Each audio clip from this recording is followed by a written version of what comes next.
జీవనరవళి ఆఖరి భాగానికి స్వాగతం. చాలా సస్పెన్స్‌తో కూడుకున్న స్టోరీలాగా మారిపోయింది స్టోరీ. ఒక చిన్న థ్రిల్లర్. అసలేం జరుగుతుంది అనే ఒక చిన్న సస్పెన్స్ ఎలిమెంటు యాడ్ చేశారు రచయిత్రి. ఈ ఆఖరి భాగంలోకి వెళ్ళిపోయి చూద్దామా ఆ సస్పెన్స్ ఏంటో? మీరు ముందే గెస్ చేశారా? గెస్ చేస్తే చెప్పండి. ఓకేనా? కథలోకి వెళ్ళిపోదాం. రాఘవ వెళ్ళటానికి అంగీకరించడంతో అందరూ సంతోషించారు. రంగారెడ్డికి ఉత్తరం రాసిచ్చాడు వైస్ చైర్మన్ వెంకయ్య. ఆయనకి రంగారెడ్డి చాలా ముఖ్యుడు. రాఘవ ఆ రోజే బయలుదేరి వెళ్ళటానికి తీర్మానించుకున్నాడు. అతని ప్రయాణం నిశ్చయమైంది. రికార్డు అవి అన్నీ సర్దుకుని బామ్మగారి వద్దకి వచ్చాడు రాఘవ. ఆమె పాదాలకి నమస్కరించాడు. అంత అందమైనది కుదురైనది పెళ్ళాం దొరికిందని నాకు రోజు నమస్కారం పెట్టక్కర్లేదురా అబ్బాయి అంది నవ్వుతూ. రాఘవ చిరునవ్వు నవ్వాడు. అది కాదు బామ్మ, ఈరోజు నేను హైదరాబాద్ ప్రయాణం అవుతున్నాను. అదేం బాబు, ముచ్చటగా 3 నాళ్ళు గడిచి గడవక ముందే ప్రయాణమా? ఇదేమీ బాగాలేదు అందామె చిరాకు పడుతూ. అది కాదు బామ్మ, ఈరోజు వెళ్ళకపోతే హైదరాబాదులో పని కాదు బామ్మ. నేను అసలు అక్కర్లేదు అన్నా అందరూ బలవంతం చేశారు. పాఠశాలకి కొన్ని వేలు గ్రాంట్లు ఇస్తున్నప్పుడు మన సొక్కం కొంత త్యాగం చేయటం గొప్ప కాదు. మొదటి నుంచి నువ్వు వింతేలే, నా మాట వింటావా? చెప్పు బామ్మ, తేజను కూడా సెలవు పెట్టించి తీసుకెళ్ళు. తను హైదరాబాదు చూస్తుంది. మీరంటారే అదేదో హనీమూన్ అని, అది వెళ్ళినట్టుగానూ అవుతుంది అంది నవ్వుతూ. బామ్మ, నేను హైదరాబాదులో హాయిగా తిరగటానికి వెళ్ళటం లేదు. షికార్లు కొట్టేందుకు వెళ్ళటం లేదు. పని మీద పెడుతున్నాను. నాకు క్షణం తీరిక ఉండదు. ఏం చెబుతావురా? అయినా ఈ రోజుల్లో ఆప్యాయతలే వేరు. ఆనాటి ఆప్యాయతానురాగాలు వేరు. మీ తాతగారు ఎక్కడికి వెళ్ళేవారు కాదు. వెళ్ళవలసి వస్తే నన్ను విడిచి వెళ్ళేవారు కాదు. ఏం మనుషులరా మీరు? అయినా నాకెందుకు? ఆ పిల్లని అడిగి వెళ్ళు. తను ఊ అంటే వెళ్ళరా, ఊహు అంటే వెళ్ళకు. ముందు కాళ్ళకి బంధం వేస్తున్నావా బామ్మ అనుకున్నాడు రాఘవ. సరే, ఆవిడ అంగీకారంతోటే వెళతాను. నీ మాట ఏమిటి? ఆమె సరే అంటే నాదేముంది? నీ ఇష్టం. ఆహా, మీ ఇష్టం, వెళ్ళిరండి అంటూ ఆశీర్వదించింది. రాఘవ గదిలోకి వెళ్ళేసరికి తేజ ఏదో ఇంగ్లీషు నవల చదువుకుంటోంది. అతను చూడగానే చప్పున లేచి నుంచుంది. అక్కర్లేదు, అలా లేవక్కర్లేదు, కూర్చో. అయినా తేజ నుంచునే ఉండిపోయింది. రాఘవ కూర్చోగానే తను కూర్చుంది. నేను ఈరోజు హైదరాబాదు వెళుతున్నాను. కళ్ళు చిట్లించి చూసింది ఆమె. స్కూలు పని చాలా అవసరమైనది.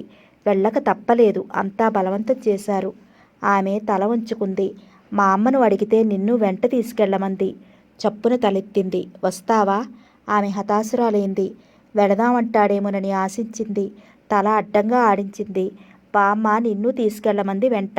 కానీ ఎక్కడవుతుంది? నాకు తీరని పనులుంటాయి. 3-4 రోజులు ఆఫీసుల చుట్టూ, అధికారుల చుట్టూ, మంత్రి చుట్టూ తిరిగితే కానీ పని అవదు. అన్నాళ్ళు నువ్వు ఒక్కతివే లాడ్జింగ్లో ఉండాలి. అఫ్కోర్స్ ఆ తర్వాత హాయిగా 2 నాళ్ళు 3 నాళ్ళు హాయిగా తిరిగేయొచ్చనుకో. వద్దులేండి, బామ్మని అనుమతి తీసుకెళ్లమంది. అతని కళ్ళల్లోకి సూటిగా చూసింది తేజ. చప్పున తల తిప్పుకున్నాడు అతను. మళ్ళీ ఎప్పుడొస్తారు? చెప్పానుగా, 4 లేదా 5 రోజులు అంతే. పని కాగానే అక్కడ ఒక్క క్షణం కూడా ఉండను. థ్యాంక్స్. హైదరాబాద్ నుండి నీకేం తెమ్మంటావు? తెస్తారా? విమానాశ్రయం తెండి, అది చాలు అంది నవ్వుతూ. మీ ఆడవాళ్ళ ఆశకి అంతే ఉండదు. వెనుకటికి సత్యభామ నందనవనాన్నే తెమ్మంది కదా. పువ్వు అడిగితే చెట్టే తెస్తానన్నది మీ మగ కృష్ణుడే. నిజంగా కృష్ణుడే మగాడు. 8 మంది భార్యలు, 16,000 మంది గోపికారథకులు. పైగా ఇక చాలండి, వేళాకోళానికైనా హద్దుంది. నేనిప్పుడు ఏమన్నాను అన్నాడు లేస్తూ. హైదరాబాద్లో నా కోసం ప్రత్యేకంగా ఏమీ తేకండి. క్షేమంగా వెళ్ళిరండి. తర్వాత మీరు ఎప్పుడైనా వెళదామంటే తీరిక చూసుకుని వెళదామంది. థ్యాంక్ యూ అన్నాడు గది బయటికి వస్తూ. చెయ్యి చాచింది ఆమె. ఆ చెయ్యి పువ్వు కంటే సున్నితంగా అందుకుని మరీ సున్నితంగా 9 రెక్కలు వాల్చినట్టు పెదాలకి ఆనించి వదిలాడు. పులకరించిపోయింది తేజ. రాఘవ హైదరాబాద్ వెళ్ళిన 3వ రోజే బెంగళూరు నుండి వచ్చారెవరో. అతను బామ్మగారికి చాలా దూరపు బంధువు, మనవడి వరుస. ఆమె పినతల్లి సంబంధికుడు. యాత్రలు చేస్తూ వచ్చారు భార్యాభర్త. ఎటూ ఇక్కడికి వచ్చాం కదా, ఈమెని చూసి వెళదామని వచ్చారు. బామ్మగారికి వాళ్ళని చూడగానే ప్రాణం వచ్చినట్టయింది. తన పుట్టింటి తరఫు వాళ్ళు ఎన్నాళ్ళకి వచ్చారని ఆమె సంబరం అంతా ఇంత కాదు. అయ్యో, వచ్చేవాళ్ళు ఇంకో వారం ముందుగా అయినా రాకపోయారు కదరా. రాఘవ పెళ్లి చూసేవాళ్ళు. పత్రిక పంపే వ్యవధి లేదు. పైగా మీ అడ్రస్ కూడా తెలియలాయే అంది బామ్మగారు. పోనీలే బామ్మ, ఈనాటికైనా నిన్ను చూశాము. అయినా తేజ బంగారు బొమ్మలా ఉంది. రాఘవకి తగిన ఈడు జోడు అన్నారిద్దరు. భార్యాభర్తలు పెళ్లి ఫోటోలు చూశారు. చాలా ఆనందించారు. వాళ్ళు వచ్చిన మరో రోజే రాఘవ నుంచి ఉత్తరం వచ్చింది. అక్కడ పనులు పూర్తవుతున్నాయని, గ్రాంట్ వచ్చిందని, విద్యామంత్రి గారు రాబోయే ఆగస్టు 15కి వస్తామన్నానని రాశారు. త్వరలో బయలుదేరి వస్తున్నానని కూడా రాశాడు. రాఘవరావు రేపు మాపట్లో వస్తాడట. వాడు వచ్చాక వెళుతూగాన్లే అంది బామ్మ ప్రయాణం కాబోతున్న వాళ్ళతో. మేం మళ్ళీ త్వరలో ఊరు చేరుకోవాలి బామ్మ అన్నాడు పుణ్యవర్ధన్. అతని భార్య చారుమతి కూడా వెళ్ళిపోవాలనే ఉంది. కానీ బామ్మగారు బలవంతం చేయటంతో ఆగిపోయారు. ఆ రోజు సాయంకాలమే రేడియోలో వార్తలు వచ్చాయి. అడిక్మెట్ పోలీస్ స్టేషన్లో అత్యాచారం జరిగిందని, దానిపై రాజధానిలో అల్లర్లు ప్రారంభమయ్యాయని, నగరంలో కర్ఫ్యూ విధించారని చెప్పారు. కాల్పులు జరిగాయని, అందులో 10-12 మంది చనిపోయారని, రాజధానికి రాకపోకలు నిషేధించబోతున్నారని కూడా చెప్పారు. ఆ వార్త వినగానే అందరూ భయపడ్డారు. బామ్మగారు చాలా గాబరా పడింది. రాఘవా రాఘవా అంది ఆరాటంగా. ఆమెకి గుండెపోటు వచ్చింది. ఆ ఆరాటంతో వాలిపోతున్న ముఖంతో ఆయాసపడుతున్న బామ్మగారిని చూసి పుణ్యవర్ధన్, చారుమతి, తేజేశ్వరి చాలా గాబరా పడ్డారు. బామ్మా బామ్మా బామ్మా బామ్మగారికి ఆయాసంతో, ఆవేగంతో, ఆరాటంతో కళ్ళు మూసుకుపోతున్నాయి. తేజ, డాక్టర్ని పిలువు అంది చారుమతి గాబరాగా. తేజేశ్వరికి బామ్మగారి పరిస్థితి చూసి మతిపోతోంది. భగవాన్ అని మనసారా ప్రార్థిస్తూ పిహెచ్సి డాక్టర్ గారి కోసం పరిగెత్తింది. డాక్టర్ కృష్ణమూర్తి వీళ్ళింటికి 2-3 ఇళ్ల అవతల ఉన్నాడు. అతనికి రాఘవ అంటే చాలా గౌరవం. తేజేశ్వరి వెళ్ళగానే వెంటనే కిట్ తీసుకుని వచ్చేశాడు. ఆయన వచ్చేసరికి బామ్మగారికి స్మృతి లేదు. పల్సు చూసి పరీక్షించి మత్తుగా నిద్రపోవటానికి ఓ ఇంజెక్షన్ ఇచ్చాడు. ఎలా ఉందండి గాబరాగా ప్రశ్నించారు ముగ్గురు ఒకేసారి. పెదవి విరిచాడు డాక్టర్. చెప్పలేము, అటాక్ చాలా సీరియస్గా ఉంది. పైగా వృద్ధాప్యం. ఆమెకి మళ్ళీ స్మృతి వస్తే చెప్పగలను, లేదా డాక్టర్ గారు వృద్ధకంఠంతో పిలిచింది తేజ. అవునండి, అంతే, ధైర్యంగా ఉండండి. వీలైతే రాఘవ గారికి టెలిగ్రామ్ ఇచ్చే ఏర్పాటు చేయండి. ఆయన ఏదైనా టాక్సీ తీసుకుని రావచ్చును అన్నాడు. ఆ మాటలతో ముగ్గురికి బామ్మగారి మరణం ఖాయమైనట్టుగా తెలిసిపోయింది. ముగ్గురి ముఖాలు కత్తివాటుకి నెత్తురు చుక్క లేనట్టుగా అయిపోయాయి. ముగ్గురికి నోట మాట రాలేదు. వస్తానండి, మెలకు వస్తే పిలవండి అని వెళ్ళిపోయాడు డాక్టర్ కృష్ణమూర్తి. ముగ్గురు దిగాలు పడిన ముఖాలతో కూర్చున్నారు మంచం చుట్టూ. ఆ రాత్రి దాదాపు 10 గంటల ప్రాంతంలో బామ్మగారికి కొద్దిగా స్మృతి వచ్చింది. దాహం అడిగి తాగాక తేజ అని పిలిచింది. స్వరం చాలా హీనంగా ఉంది. బామ్మ, అయిపోయిందమ్మా నా పని, ఇల్లు జాగ్రత్త. పుణ్య, రాఘవ వస్తే సరి, లేకపోతే నా తలకి నువ్వే కొరివి పెట్టు అంది ఆయాసంగా. ఆ మాటలకి పుణ్యవర్ధన్ కుమిలిపోయాడు. అతని కళ్ళు ధారాపాతంగా వర్షించాయి. అధికమైన ఆయాసంతో బామ్మగారు మళ్ళీ ఇంకేమీ మాట్లాడలేదు. వెళ్ళి డాక్టర్ పిలిచి వచ్చే అవకాశం కూడా లేకుండా బామ్మగారు కళ్ళు మూశారు. ముగ్గురు దిగాలు పడి ముఖాలతో మంచం చుట్టూ ఉండిపోయారు. విషయం గుప్పున ప్రాకింది ఊరంతా. అందరూ ఒక్కొక్కరుగా వచ్చారు. ఆ రాత్రి బామ్మగారిని పొగడనతోనే గడిచిపోయింది. తెల్లవారింది. అమ్మ, రాఘవ్ ఎప్పుడొస్తాడో ఏమో. ఈరోజు ఉదయం కూడా హైదరాబాదులో పరిస్థితి ఉద్రిక్తంగానే ఉందన్నారు. ఆయన కోసం ఆగే కంటే జరిగే కార్యం జరిపించేస్తే మంచిది అన్నారు సీతారామయ్య గారు. తేజేశ్వరి నిస్తేజమైన కళ్ళతో చూసింది ఆయన వైపు. అమ్మా తేజ, ఇలాంటి సమయాల్లోనే మనిషికి ధైర్యం కావాలి. చావు చాలా సహజం, తప్పనిది, పుట్టుకే యాక్సిడెంటల్. దీనిల గురించి బాధపడకూడదు అన్నాడు. కానివ్వండి, బామ్మగారి పరలోక యాత్ర పెళ్లి కంటే వైభవంగా జరగాలి అన్నారెవరో. కరణంగారు, మునుసబు, స్కూలు కమిటీ చైర్మన్ అందరూ కలిసి బామ్మగారికి జరగవలసిన సంస్కారం జరిపించారు. చితికి నిప్పంటిస్తున్నప్పుడు పుణ్యవర్ధన్ చేతులు వణికాయి, కళ్ళు చెమ్మగిల్లాయి. ఎవరికి ఎవరు అనుకున్నాడు. తానిందుకోసమే వచ్చానా అనిపించింది అతనికి. ఇంటికి తిరిగి వచ్చారు అందరూ. ఇల్లు మరో శ్మశానంలా కనిపించింది తేజేశ్వరికి. సుఖంగా శాంతిగా ఉంటున్న ఇల్లు తన రాకతో ఇలా అయిపోయిందా అనిపించింది ఆమెకి.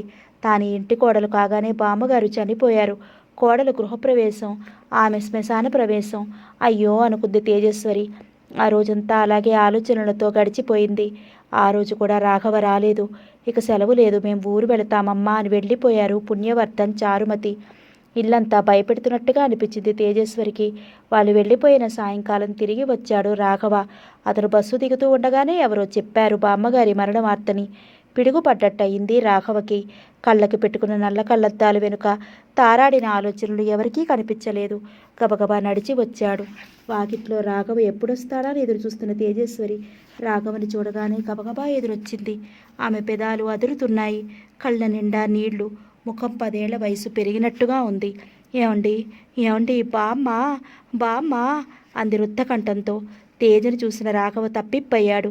నోరెత్తేమీ మాట్లాడలేకపోయాడు. ఏదో సంకోచం, ఏదో భీతి, ఏదో ఆరాటం అతని మనసుని ఆక్రమించాయి. దానికి తోడు బామ్మగారి మరణం, అతని గుండెపై తీసిన దెబ్బ నుంచి కోలుకోలేని పేలతనం బాగా కనిపిస్తోంది ముఖంలో.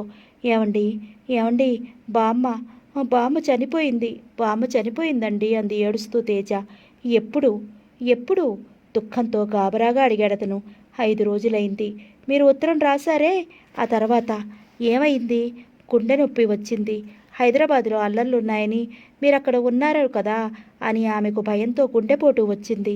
అది తగ్గలేదు. ఆ రాత్రే వెళ్ళిపోయింది. మీకు టెలిగ్రామ్ ఇద్దామన్నా అడ్రస్ తెలియదు. అసలు రావడానికి సౌకర్యం లేదని అంత్యక్రియలు చేశారందరూ. ఎవరు? బామ్మగారి అక్కగారి మనవడట. వాళ్ళు బెంగళూరు నుంచి వచ్చారు. పుణ్యవర్ధన్ చారుమతి ఆయన చేశారు. ఆయన ఈరోజే వెళ్ళిపోయారు, సెలవు లేదని. నిట్టూర్చాడతను.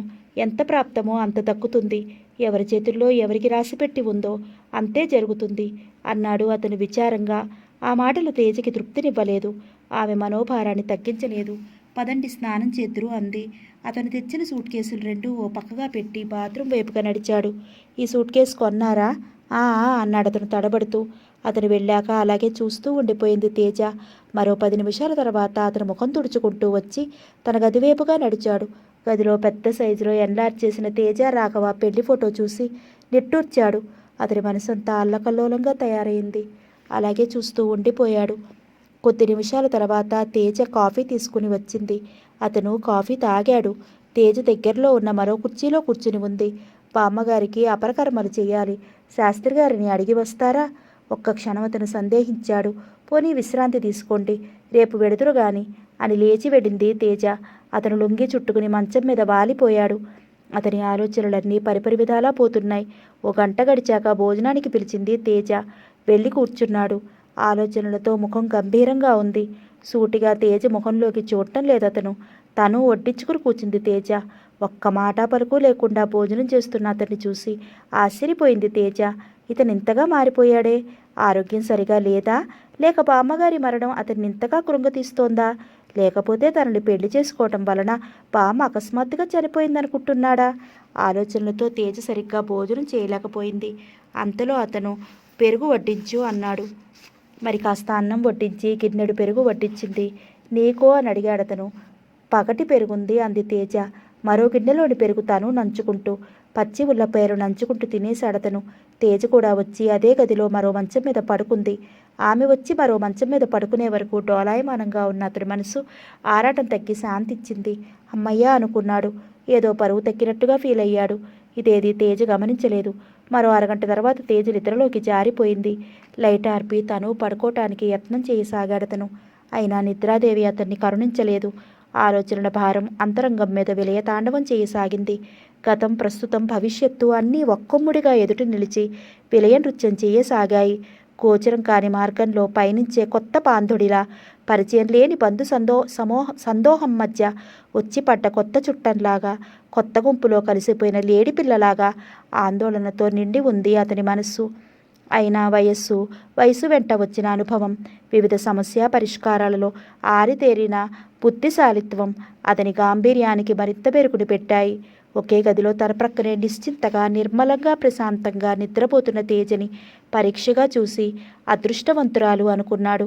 అలలు చెలరేగి కరాళ నృత్యం చేసే భీకర తుఫానులో, సముద్ర మధ్యంలో ప్రయాణం చేసే ఓటి నౌకలో ఉన్నా ఇలాంటి వాళ్ళ గుండె చెదరదు అనుకున్నాడతను. తెల్లవారింది. సరిగ్గా 6 గంటలు కొట్టింది. హాల్లో గడియారం. ఒళ్ళు విరుచుకుంటూ లేచిన అతను వెంటనే రేడియో ఆన్ చేశాడు. రేడియో గడియారం గంటలు వినిపిస్తోంది. అతను బాత్రూం వైపు నడిచాడు. మరికొన్ని క్షణాల తర్వాత తేజ లేచింది. గోడ మీద ఉన్న పద్మావతి సమేత వెంకటేశ్వర స్వామికి నమస్కరించి కళ్ళు తుడుచుకుని లేచింది. స్టవ్ ముట్టించి కాఫీకి నీళ్లు పడేసి పెరట్లోకి వెళ్ళింది. కాఫీ అందిస్తూ కళ్ళు అలాగున్నాయేమిటి అని అడిగింది తేజ. అతను కొద్దిగా తడబడి, మొన్న హైదరాబాదులో అల్లర్లప్పుడు నా కళ్ళు దెబ్బతిన్నాయి, డాక్టర్లు ఆపరేట్ చేశారు అన్నాడు టేబుల్ మీద ఉన్న కళ్ళజోడు తగిలించుకుంటూ. ఆ మాటలకి గాబరాగా ఏమైంది ఏమైంది ఇప్పుడేం పర్వాలేదుగా అంది. ఓ రోజు హోటల్ నుంచి నల్లకుంట వైపుగా వెళుతున్నాను. అనుకోకుండా రోడ్డు మీద అల్లరి ప్రారంభమైంది. కాలేజీ విద్యార్థులు రాళ్ళు రువ్వుతున్నారు, సోడాకాయలు విసురుతున్నారు, చెప్పులు విసురుతున్నారు, పోలీసులు బెదిరిస్తున్నారు. వీళ్ళు లొంగలేదు. చివరికి వాళ్ళ టియర్ గ్లాస్ వదిలారు. వీళ్ళు ఉల్లిపాయలు తీశారు బయటికి. ఆ పొగలోనే పోలీసుల మీద రాళ్ల వర్షం కురిపిస్తున్నారు. ఆ మధ్య ఈ తగాదాకి సంబంధం లేని నాబోటి వాళ్ళు చిక్కుకుని బాధపడుతున్నారు. ఘర్షణ ఆగలేదు. ఇంతలో ఎవరో ఓ విద్యార్థి ఓ ఇంటి మీద నుంచి రివాల్వర్ పేల్చాడు. అది ఓ పోలీసు భుజానికి తగిలి గాయమైంది. దానితో పోలీసులు పిచ్చిరేగిపోయారు. ఫైర్ అన్న అధికారి మాట వెంబడి ఘోరంగా తయారైంది పరిస్థితి. ఆ పరిస్థితుల్లో మనుషుల తొక్కిడిలో పడిపోయాను నేను. నా స్మృతి పోయింది. నన్ను ఉస్మానియా ఆసుపత్రిలో చేర్చారు. మరురోజు నాకు తెలివి వచ్చింది. నా చూపు దెబ్బతింది. ఆ మాటలు కడలిపోయింది తేజ. మరి అదృష్టవశాత్తు అదే కాల్పుల్లో మరణించిన ఓ పుణ్యాత్ముడి ఔన్నత్యం వల్ల అతని కళ్ళు నాకు అమర్చారు. వెంటనే 4 రోజులకు కట్లు విప్పి చూశారు. నా చూపు వచ్చేసింది.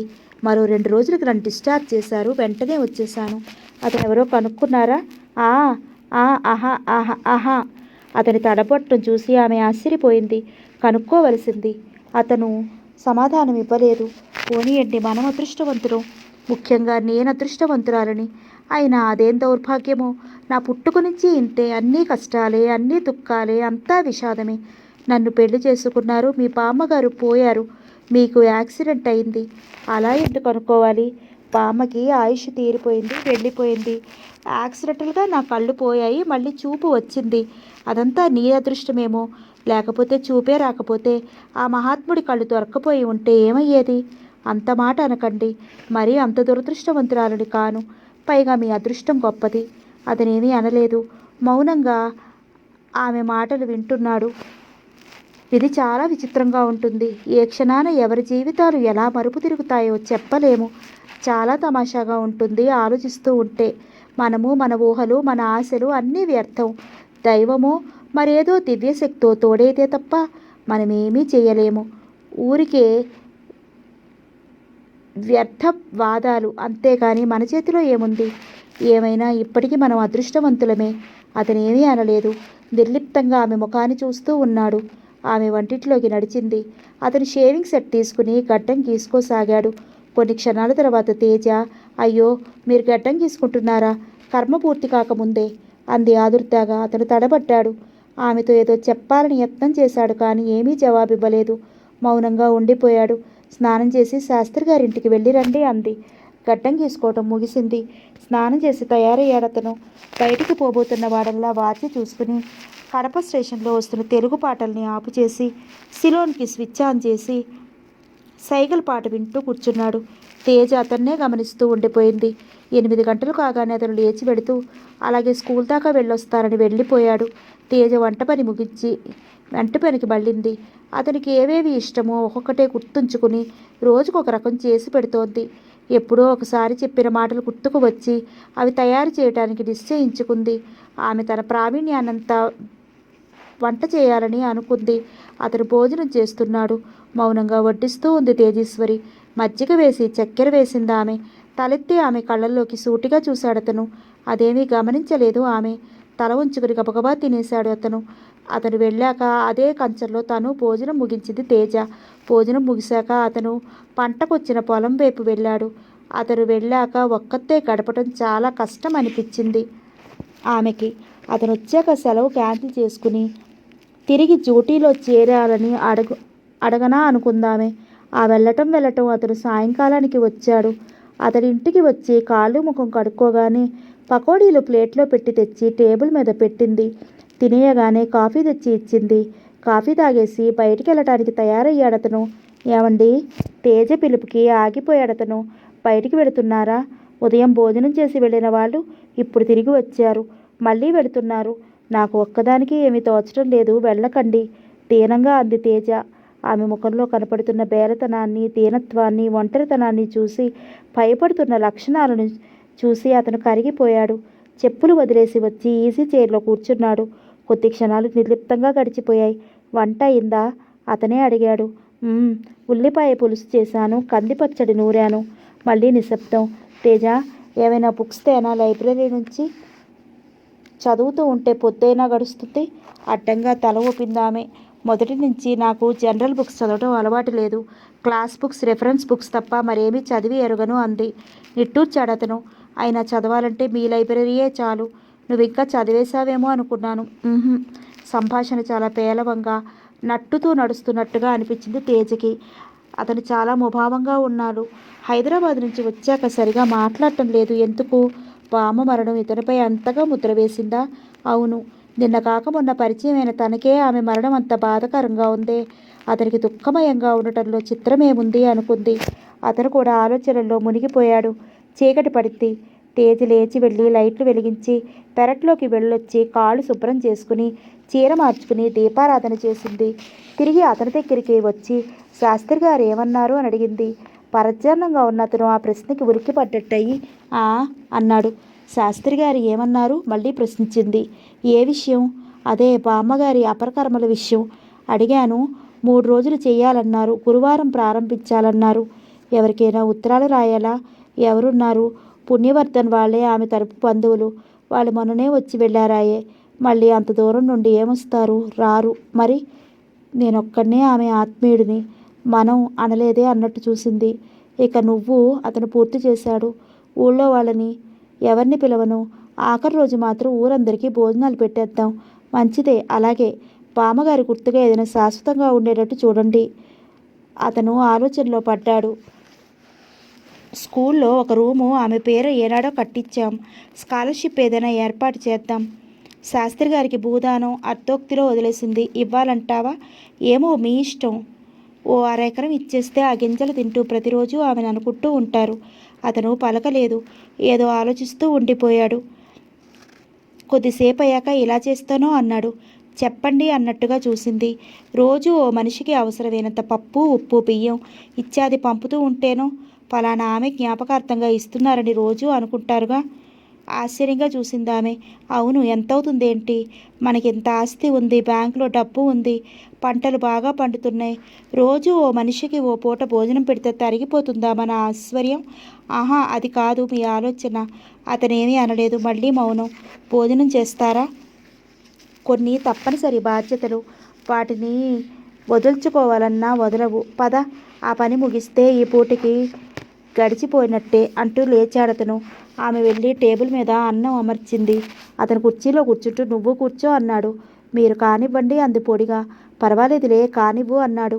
రెట్టించకుండా కూర్చుంది తేజ. మౌనంగా భోజనాలు ముగిశాయి. అతను వెళ్ళి తన గదిలో పడుకుని పుస్తకం అందుకున్నాడు. తేజ తన మంచం మీద వాలిపోయింది. ఆమెకి నిద్ర రావటం లేదు. ఆలోచనలు గండి తెగిన చెరువు నీరులా ముంచెత్తుతున్నాయి. ఆ ఆలోచన ప్రవాహంలో ఎప్పుడో నిద్రలోకి జారిపోయిందామె. ఎక్కడికో వెళుతోంది తేజ హడావుడిగా. ఆగాగు అన్నారు ఎవరో. చప్పున ఆగింది భయంతో. మరీ భయంగా చూసింది అటువైపు. విఠల్ నవ్వుతూ వస్తున్నాడు దగ్గరగా. కెవ్వున అరవబోయింది తేజేశ్వరి. నోర్ముయ్ అని మూసాడు తనే. వేటగాడి చేతిలో చిక్కిన పిట్టలా కిచకిచలాడుతోంది ఆమె. ఎన్నాళ్ళకి చిక్కావే పిట్ట? ఈరోజు నేను చిలక్కొట్టుడు కొట్టందే వదలను. బంగారు పండువు నువ్వు. ఒరేయ్ విఠల్! ఆ పిలుపు విని విఠల్ పాలెడు గర్జన. నిద్రలో ఉన్నా, నిషాలో ఉన్నా అదెవరి గొంతో పోల్చుకోగలడు అతను. ఆ గొంతు వింటేనే నరనరాన వణుకు పుడుతుంది. మరి ఇప్పుడు జీవితంలో రాక మంచి ఛాన్స్ వచ్చింది. పుట్టబొమ్మ లాంటి పిల్ల చేతికి అందుబాటులో వచ్చింది. ఇప్పుడు భయపడటమా? భయపడి విడవటమా? చప్పున భుజం మీద దెబ్బ పడింది. విఠల ఆలోచనలు రివ్వున ఎగిరిపోయాయి. ధైర్యం అంతు లేకుండా పారిపోయింది. భయం ఆ స్థానాన్ని ఆక్రమించుకుంది. ఏరా, కొవ్వు పట్టేవా? ఈ కేసు నా సొంతమని హెచ్చరించలా? పెళ్ళైన దాన్ని, మన ఊరి గొప్పవాడి భార్యని పట్టుకుంటావా? ఇలా చేస్తే మన ఊరుమ్మడి బ్రతుకులు పునాదిరాళ్ళు కదిలిపోతాయిరా. మా దైవం అనుకునే జనం, యువత కదిలి వస్తారా? వెళ్ళు. ఆమె కాళ్ళ మీద పడి క్షమాపణ వేడుకో అన్నాడు. విఠల్ పాదాల మీద వాలబోయాడు. తేజ ప్రక్కకి తప్పుకుంది. అది చూసి చూడరా వెధవ, ఆవిడ నీ స్పర్శను కూడా సహించలేనట్టుగా ఉందిరా రాస్కెల్ అన్నాడు. వాడు తల వంచుకున్నాడు. వెళ్ళు అని గర్జించగానే పరిగెత్తాడు. రండి భద్రంగా చేరుస్తానన్నాడు రంగనాథ్ హీరోల రొమ్ము విడుచుకుంటూ. నే వెళ్తాలండి అంది భయం భయంగా. అతను నవ్వాడు. ఆ నవ్వు శ్రవణపేయంగా మొదలై తర్వాత మెల్లిమెల్లిగా శృతి పెరిగి కహకహ స్థాయికి చేరుకుంది. తేజ భయంతో చెవులు మూసుకుంది. ఆమె చేయి అందుకున్నాడు అతను. నా ప్రేమ సింహాన్ని స్థానాన్ని అధిష్ఠిస్తావని, సరదాగా కాలం గడుపుతావని, ప్రేమ నగరు ఏలిస్తావని సంధ్యకాలమంతా ఎదురు చూశాను. నీకు భార్యాభర్తల అనురాగం తెలుసు, ప్రేమికుల విషయం తెలియదు, ఆరుమగల అన్యోన్యం తెలుసు, దాంపత్యం తెలుసు. ఇంకా ఇంకా అతని భుజం మీద చేయి పడడంతో నోరు విప్పింది. విప్పినట్టుగా తల తిప్పి చూశాడు రాఘవ. అంతటి వీరుడు రంగనాథ్ పిల్లిలా అయిపోయాడు. తన్మని ఒకటిచ్చాడు రాఘవ. రంగనాథ్ పారిపోలేదు, తిరగబడ్డాడు. ఇద్దరు దందన్మని కొట్టుకుంటున్నారు. సినిమాలో లాగా చెట్ల మీద, గుట్టల మీద, ఇళ్ల మీద ఎక్కడికో పోట్లాడుకుంటున్నారు. తేజ భయం భయంగా చూస్తోంది. ఇద్దరూ పెద్ద మేడ ఎక్కారు. ముష్టి బాహాబాహి పోట్లాడుకుంటున్నారు. రంగనాథ్ పని అయిపోయింది, ఇక ఖాళీ. ఆ సమయంలో రాఘవ పిట్టగోడ చివరికి వచ్చాడు. 7 అంతస్తుల భవనం అది. రంగనాథ్ చాకచక్యంగా రాఘవని ఆ చివరికి తేగలిగాడు. హఠాత్తుగా అంత ఎత్తునిచ్చి పడిపోయాడు రాఘవ. అంతా రక్తపు ముద్ద, ఎముకలు కూడా మిగలలేదు. మాంసం ముద్ద అయిపోయాడు. విజయగర్వంతో తిరిగి వచ్చాడు రంగనాథ్. శవ సమీపానికి పరిగెత్తబోతోన్న తేజని పట్టుకుని, ఇక నుంచి నేనే నీ భర్త అన్నాడు. నేనుండగా నువ్వెలా భర్తవవుతావురా అంటూ ఫిడీలు కొట్టారెవరో. రంగనాథ్ విస్తుపోయి చూశాడు. ఎవరా అని తేజకి ఆశ్చర్యంగా ఉంది. చప్పును తిరిగి చూశారు ఇద్దరు ఒకేసారి. రాఘవ, అరే నువ్వు మళ్ళీ బ్రతికి వచ్చావా అన్నాడు ఆశ్చర్యంగా. అసలు నేను చస్తేగా, చచ్చింది నువ్వు. రంగనాథ్ని ఫెడీలను కొట్టాడు రాఘవ. పైకి ఎగిరాడు రంగనాథ్. గింగిరీలు తిరుగుతూ కండకండాలుగా మారిన రంగనాథ్ శవం నేల రాలుతోంది. కెవ్వున అరిచింది తేజ. కళ్ళు తెరిచి చూసింది. తన గది, తన మంచం, తనే. ఎంత భయంకరమైన కళ! ఏమిటి దీని అర్థం? ఎందుకు కళలు ఇలా తనని వేధిస్తున్నాయి? అర్థం కాని తేజ దిగ్భ్రమంతో ఉండిపోయింది. పెళ్ళైనప్పటి నుంచి తేజ స్కూల్కి వెళ్ళటం లేదు. మొదట పెళ్ళైన కొత్త, తర్వాత అతని హైదరాబాద్ ప్రయాణం, తర్వాత బామ్మగారి మరణం. అంతలో అతడు తిరిగి హైదరాబాద్ నుంచి రావటం, అతని అంటనట్టు ప్రవర్తన, దూరంగా ఉండటానికి ప్రయత్నించటం ఆమెకేమీ అర్థం కావటం లేదు. ముందు వారం రోజులు సెలవు పెట్టింది. తర్వాత సీతారామయ్య గారు ప్యూన్ని పంపారు. అటెండెన్స్ రిజిస్టర్ ఇచ్చి అందులో సంతకం చేయమని చెప్పి పంపారు. ఆయన లాంటి కర్తవ్యపరాయణుడు, స్ట్రిక్ట్ హెడ్ మాస్టర్ ఆమె స్కూల్కి రాలేదు. తానే రోజు సంతకం చేయమనటం ఆశ్చర్యం అనిపించింది. కానీ ఆ సంఘటనకి పూర్వం జరిగిందేమిటో ఆమెకి తెలియదు. ఆయన స్కూల్ కమిటీ మెంబర్లని, సర్పంచ్ని, టీచర్లందరినీ సమావేశపరిచాడు. ఈ పాఠశాల పెట్టింది వాళ్ళు.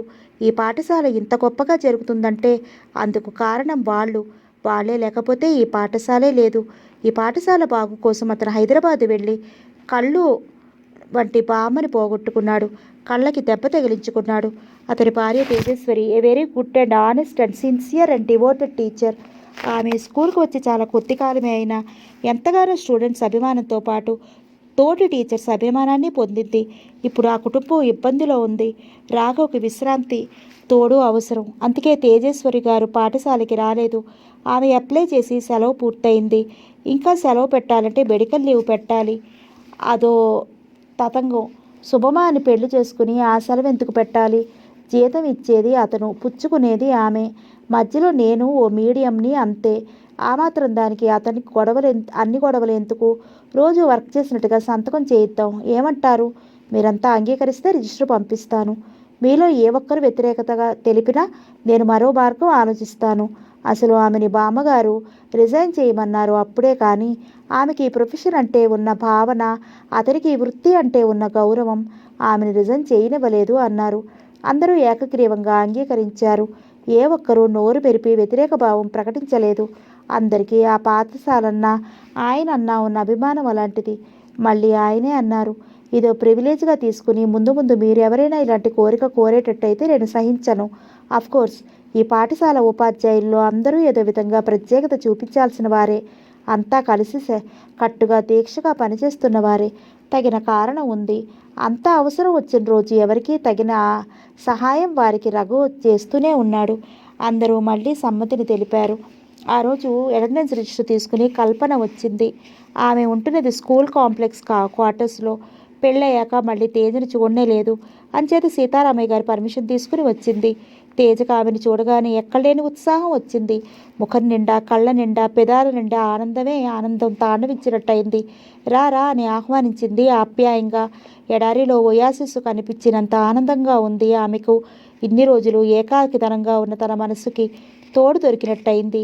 చిక్కిపోయి అరణ్య మధ్యలో అబలలా ఉన్న తేజను చూడగానే కల్పన మనసు కరిగిపోయింది. ఇద్దరు కబుర్లు చెప్పుకున్నారు. పాఠశాల విషయాలు, పెళ్లి విషయాలు, బామ్మగారి అకాల మరణం, రాఘవ కళ్ళ దెబ్బ ఒకటేమిటి, ఈ గడిచిన రోజుల్లో జరిగిన సంఘటనలన్నీ న్యూస్ రీల్లా మాట్లాడుకున్నారు. దాదాపు చీకటి పడే వేళకి ఇక వస్తానంటూ లేచింది కల్పన. ఎప్పుడైనా వస్తూ ఉండండి అంది తేజ. నేను సలహా ఇవ్వనా? తల అడిచింది తేజ. నువ్వు తిరిగి డ్యూటీకి వచ్చేయి. పని లేకపోవటం, ఆయన ఆరోగ్య దెబ్బతినటం, బామ్మగారు పోవటంతో నీకంతా అదోలా ఉంటోంది. బడికి వచ్చి పిల్లలతో తిరుగుతూ పాఠాలు చెప్తుంటే బాగా కాలక్షేపం అవుతుంది. ఏదో ఒక పని లేనిదే మనసుకి కుదురు ఉండదు. మనసుకి బరువు కావాలి, లేకపోతే తేలిపోతూ ఉంటుంది. కల్పన సలహా బాగా ఉన్నట్టు అనిపించింది.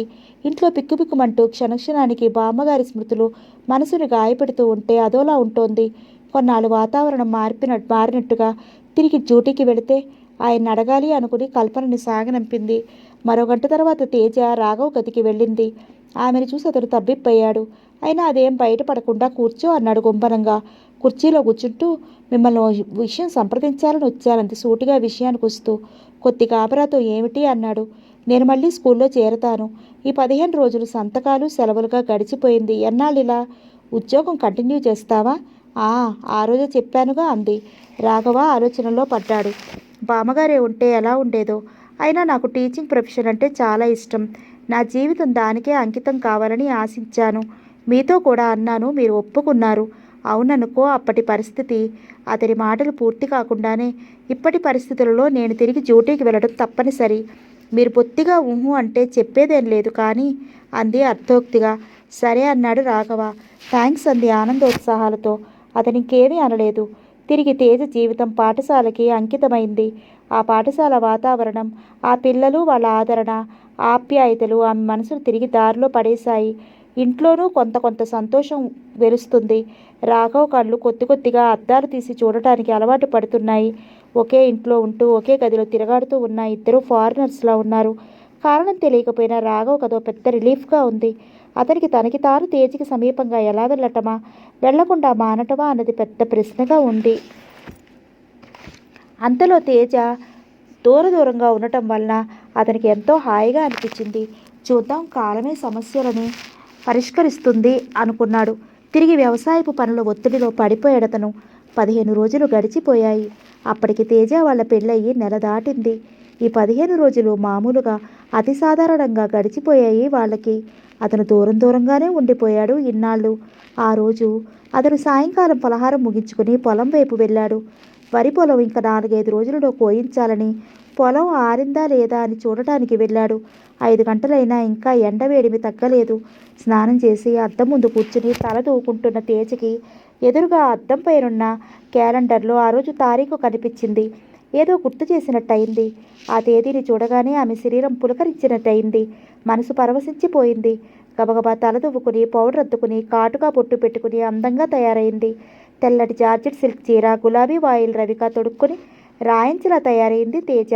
అందమంతా గూడు కట్టుకున్నట్లుగా, చందమామ మానవాకృతి దాల్చినట్లుగా, తేలి అంచు రూపుదిద్దుకున్నట్లుగా, తెల్ల గులాబీలు కుప్పపోసినట్టుగా ఉంది ఆమె దివ్య మోహన రూపం. ఆమె పెదాల మీద చిరుదరహాసం వెలిసింది.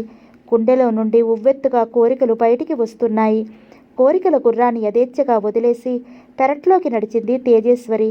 బావికి కాస్త దూరంలో ఉన్న మల్లిపందిరి విలగపూసింది. అది గత నెల రోజులుగా పూస్తూనే ఉంది. కానీ ఆ నెలలో పూసినట్టు లేదు. నెలనాళ్ల పూలు ఒకేనాడు పూసినట్టుగా అనిపించింది ఆమెకి. ఒక్కొక్క పువ్వే జాగ్రత్తగా తుంచి ఇంట్లోకి వచ్చింది తేజ. పూలు కట్టింది, జడ నిండా తురుముకుంది. ఇంకా మిగిలిపోయిన పూలు కొన్ని హారంగా కట్టింది, కొన్ని అట్టే విడిగా పెట్టింది. వెళ్ళి గదంతా దులిపింది. ఏముంది, ఎప్పుడూ శుభ్రంగా ఉంటుందా గది? పరుపు కవరు మార్చింది, తిండు కవరు మార్చింది. దానిమీద ఉన్న స్వీట్ నైట్ కిస్మీ అన్న అక్షరాలు చూసి తనలో తనే నవ్వింది. దుప్పటి తీసేసి పెట్లో నుంచి కొత్త దుప్పటి తీసింది. దోమతెర మార్చింది. టేబుల్ కుర్చీ సర్దింది. అన్నీ సర్దుతూ ఉంటే అల్మారా మీద సూట్ కేస్ కనిపించింది. అది కనిపించగానే తను తొలిరేయి రాఘవ్ చెప్పిన మాట గుర్తొచ్చాయి. తేజ, ఇందులో మన ఇంటి రికార్డు ఉంది, డైరీలున్నాయి, ఆల్బమ్ ఉంది.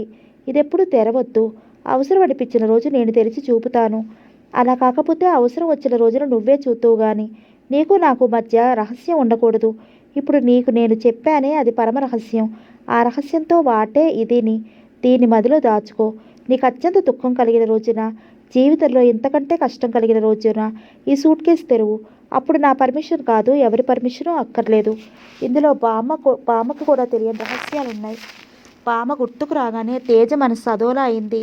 తీపి తింటూ ఉంటుంటే చేతు తగిలినట్లయింది బామ్మ స్మృతి. బామ్మ, నువ్వు దేవతవి. నువ్వు ఇంట్లోకి చేర్చుకున్న ఆత్మీయురాలివి. నువ్వు లేకుండా నా జీవితం కొంత శూన్యమే అనుకుంది. తర్వాత టేబుల్ మీద కొత్త క్లాత్ పరిచి గది తలుపులు దగ్గరగా వేసి బయటకు వచ్చింది. అప్పటికి 6 గంటలు దాటింది. తేజ రాఘవ్ కోసం ఎదురు చూస్తూ కూర్చుంది. ఆమె మనసుకి ఇది కొత్త అలవాటు. ఇన్నేళ్ల జీవితంలోనూ ఆమె ఎన్నడూ ఒక వ్యక్తి కోసం ఎదురు చూస్తూ గడిపిన రోజులు లేవు. చదువు, హాస్టల్, ఆశ్రమం, ఉద్యోగం, ఈ జీవిత దశల్లో ఎదురు చూడడం అనేది జరగనే లేదు. ఉద్యోగం రాగానే బామ్మగారి ఆశ్రయం దొరకటం పరమ అదృష్టం. ఆమె లాంటి ఉన్నత వ్యక్తిత్వం గల మనిషి, దూరదృష్టి, విశాల మనస్తత్వం ఉన్న ఆమె సౌజన్య బుద్ధి తేజ జీవితంలో కొత్త అధ్యాయాన్ని తెరిచాయి. ఆమె జీవితాన్నే మార్చాయి. అప్పుడు ఆమెకు నిరీక్షణలోని సొగసు కానీ, మధురమైన బాధ కానీ తెలియవు. ఊరికే ఎదురు చూస్తూ కూర్చోవటంతో గమ్మత్తుగా ఆలోచనలు బామ్మ వైపు మళ్ళాయి. బామ్మగారు లోతైన మనిషి, మంచి మాటకారి. ఎంత గంభీరంగా ఉంటుందో అంత చమత్కారి. ఆ మాట అనుకోగానే ఆనాటి సంఘటన తలుపులో వచ్చింది. తొలిరేయి గడిచింది. కలల కౌగిలి నుండి, నింగి నుండి నేలకు కలల చెల్లితో దిగివచ్చింది తేజ. గది నుండి బయటికి వస్తూనే అటూ ఇటూ చూసి బాత్రూంలో దూరి ముఖం కడుక్కుని ఏకంగా స్నానం చేసి బయటికి వచ్చింది తేజేశ్వరి. తేజ, బామ్మగారి పిలుపు విని ఉలిక్కిపడింది తేజ. ఆమె కళ్ళు ఎక్స్రే కళ్ళు, ఎవరికీ దొరకని ఆచూకీలు ఆమె పట్టేస్తుంది. ఆవలిస్తే పేగులు లెక్క పెడతారు అంటారు, కానీ బామ్మ గారు ఆవలించక్కర్లేకుండానే పేవులే కాదు రక్త కణాలని లెక్క పెడతారు. ఆమె దగ్గరగా వచ్చింది. రాత్రి వాడిన మల్లెల పరిమళం, అత్తరు సుగంధం, పౌడరు వాసన, మొగలి పూల తావి, పన్నీటి సుగంధం, అప్పుడే స్నానం చేసి వస్తున్న మైసూర్ శాండిల్ సబ్బు తాలూకు వాసనలు గుప్పుమని చిమ్మిన క్రోవితో చిమ్మినట్టు అయింది. బామ్మగారి నాసాపుటాలు విస్తృతమయ్యాయి. బామ్మగారు యగాదిగా చూశారు. నలిగిన పువ్వులా ఉంది తేజేశ్వరి. తృప్తిగా తల ఊపింది ఆమె. ఏమంటున్నాడే మనవడు? తేజ సిగ్గుపడింది. ఏం చెప్పగలదు తను తన కలలు. తేజ, పిలిచింది బామ్మగారు. మావాడు తాతకి తగ్గ మనవడే. నేను ఇంతేరా తొలిరేయి ఇలా నీలాగే ఏకంగా స్నానంతోటే బయటపడ్డా అంది నవ్వుతూ. తేజ తలెత్తి చూడలేకపోతోంది. అయితే ఇలా కాదమ్మా, నాకు మా ఆయనే కుంకుడు రసంతో తలట్టి పోశాడు. రసం కళ్ళల్లో బాధపడుతూ ఉంటే ఉఫ్మని ఊదటం, అలాగే దగ్గరగా వచ్చి పెదాలు చిట్లేలా చేయటం ఒకటే అల్లరి. తేజ పెదాలు కొరుక్కుంది. చచ్చి ఏ లకంలో ఉన్నారో కానీ ఎక్కడ ఉంటారులే అంత మంచి రసకుడు. ఖచ్చితంగా స్వర్గంలోనే ఉంటారు. అమృతం తాగిన బలంతో రోజుకొక్కత్తిగా రంభా, ఉర్వశి, తిలోత్తమ అందరినీ ఒక్కో చూపు చూస్తూ ఉంటాడు. గడిసరివాడు అంది నవ్వుతూ. బామ్మగారు అలా మాట్లాడుతూ ఉంటే తేజకి పరమసిగ్గుగా ఉంది. ఎంత గడిసరి బామ్మగారు తనని పరీక్షిస్తోందా, లేక అందమైన అనుభవాలను నేర్పుతోందా? వీళ్ళ తరం వాళ్ళంతే, రసికత పండిన వాళ్ళు. ఆ రోజులే వేరు, ఆ అనుభూతులే వేరు. ఏమిటే ఆలోచనల్లో పడిపోయావు? అంత క్రితం దాకా లేని చదువు తీసుకుంటుంది బామ్మగారు. తన మనవడి పెళ్ళామయ్యే, ఇంట్లోని ఆడదిక్కు తనొక్కతే అయ్యే మరి. ఏమీ లేదు బామ్మ అంది త్రషాపూర్ణ స్వరంతో. ఏం లేదంటావేమిటి? అదిగో ఆ గొంతే కోటి గొంతికలతో నీ రహస్యం చెబుతోంది. నాకు తెలుసులేవమ్మా, ఈనాటి పిల్లలు మంచి రసజ్ఞులు. చదువుకుని విని సినిమాల్లో చూసి మీకన్నీ ముందే తెలిసిపోతాయి. మాలాంటి వెర్రి కాలమా మీది? బుక్కల్లో నాలుకని సున్నితంగా ఆడిస్తూ నిలుచుని బొటన వేలుతో నేల రాస్తూ నుంచింది తేజ. తేజ, ఎంత అందంగా ఉన్నావమ్మా.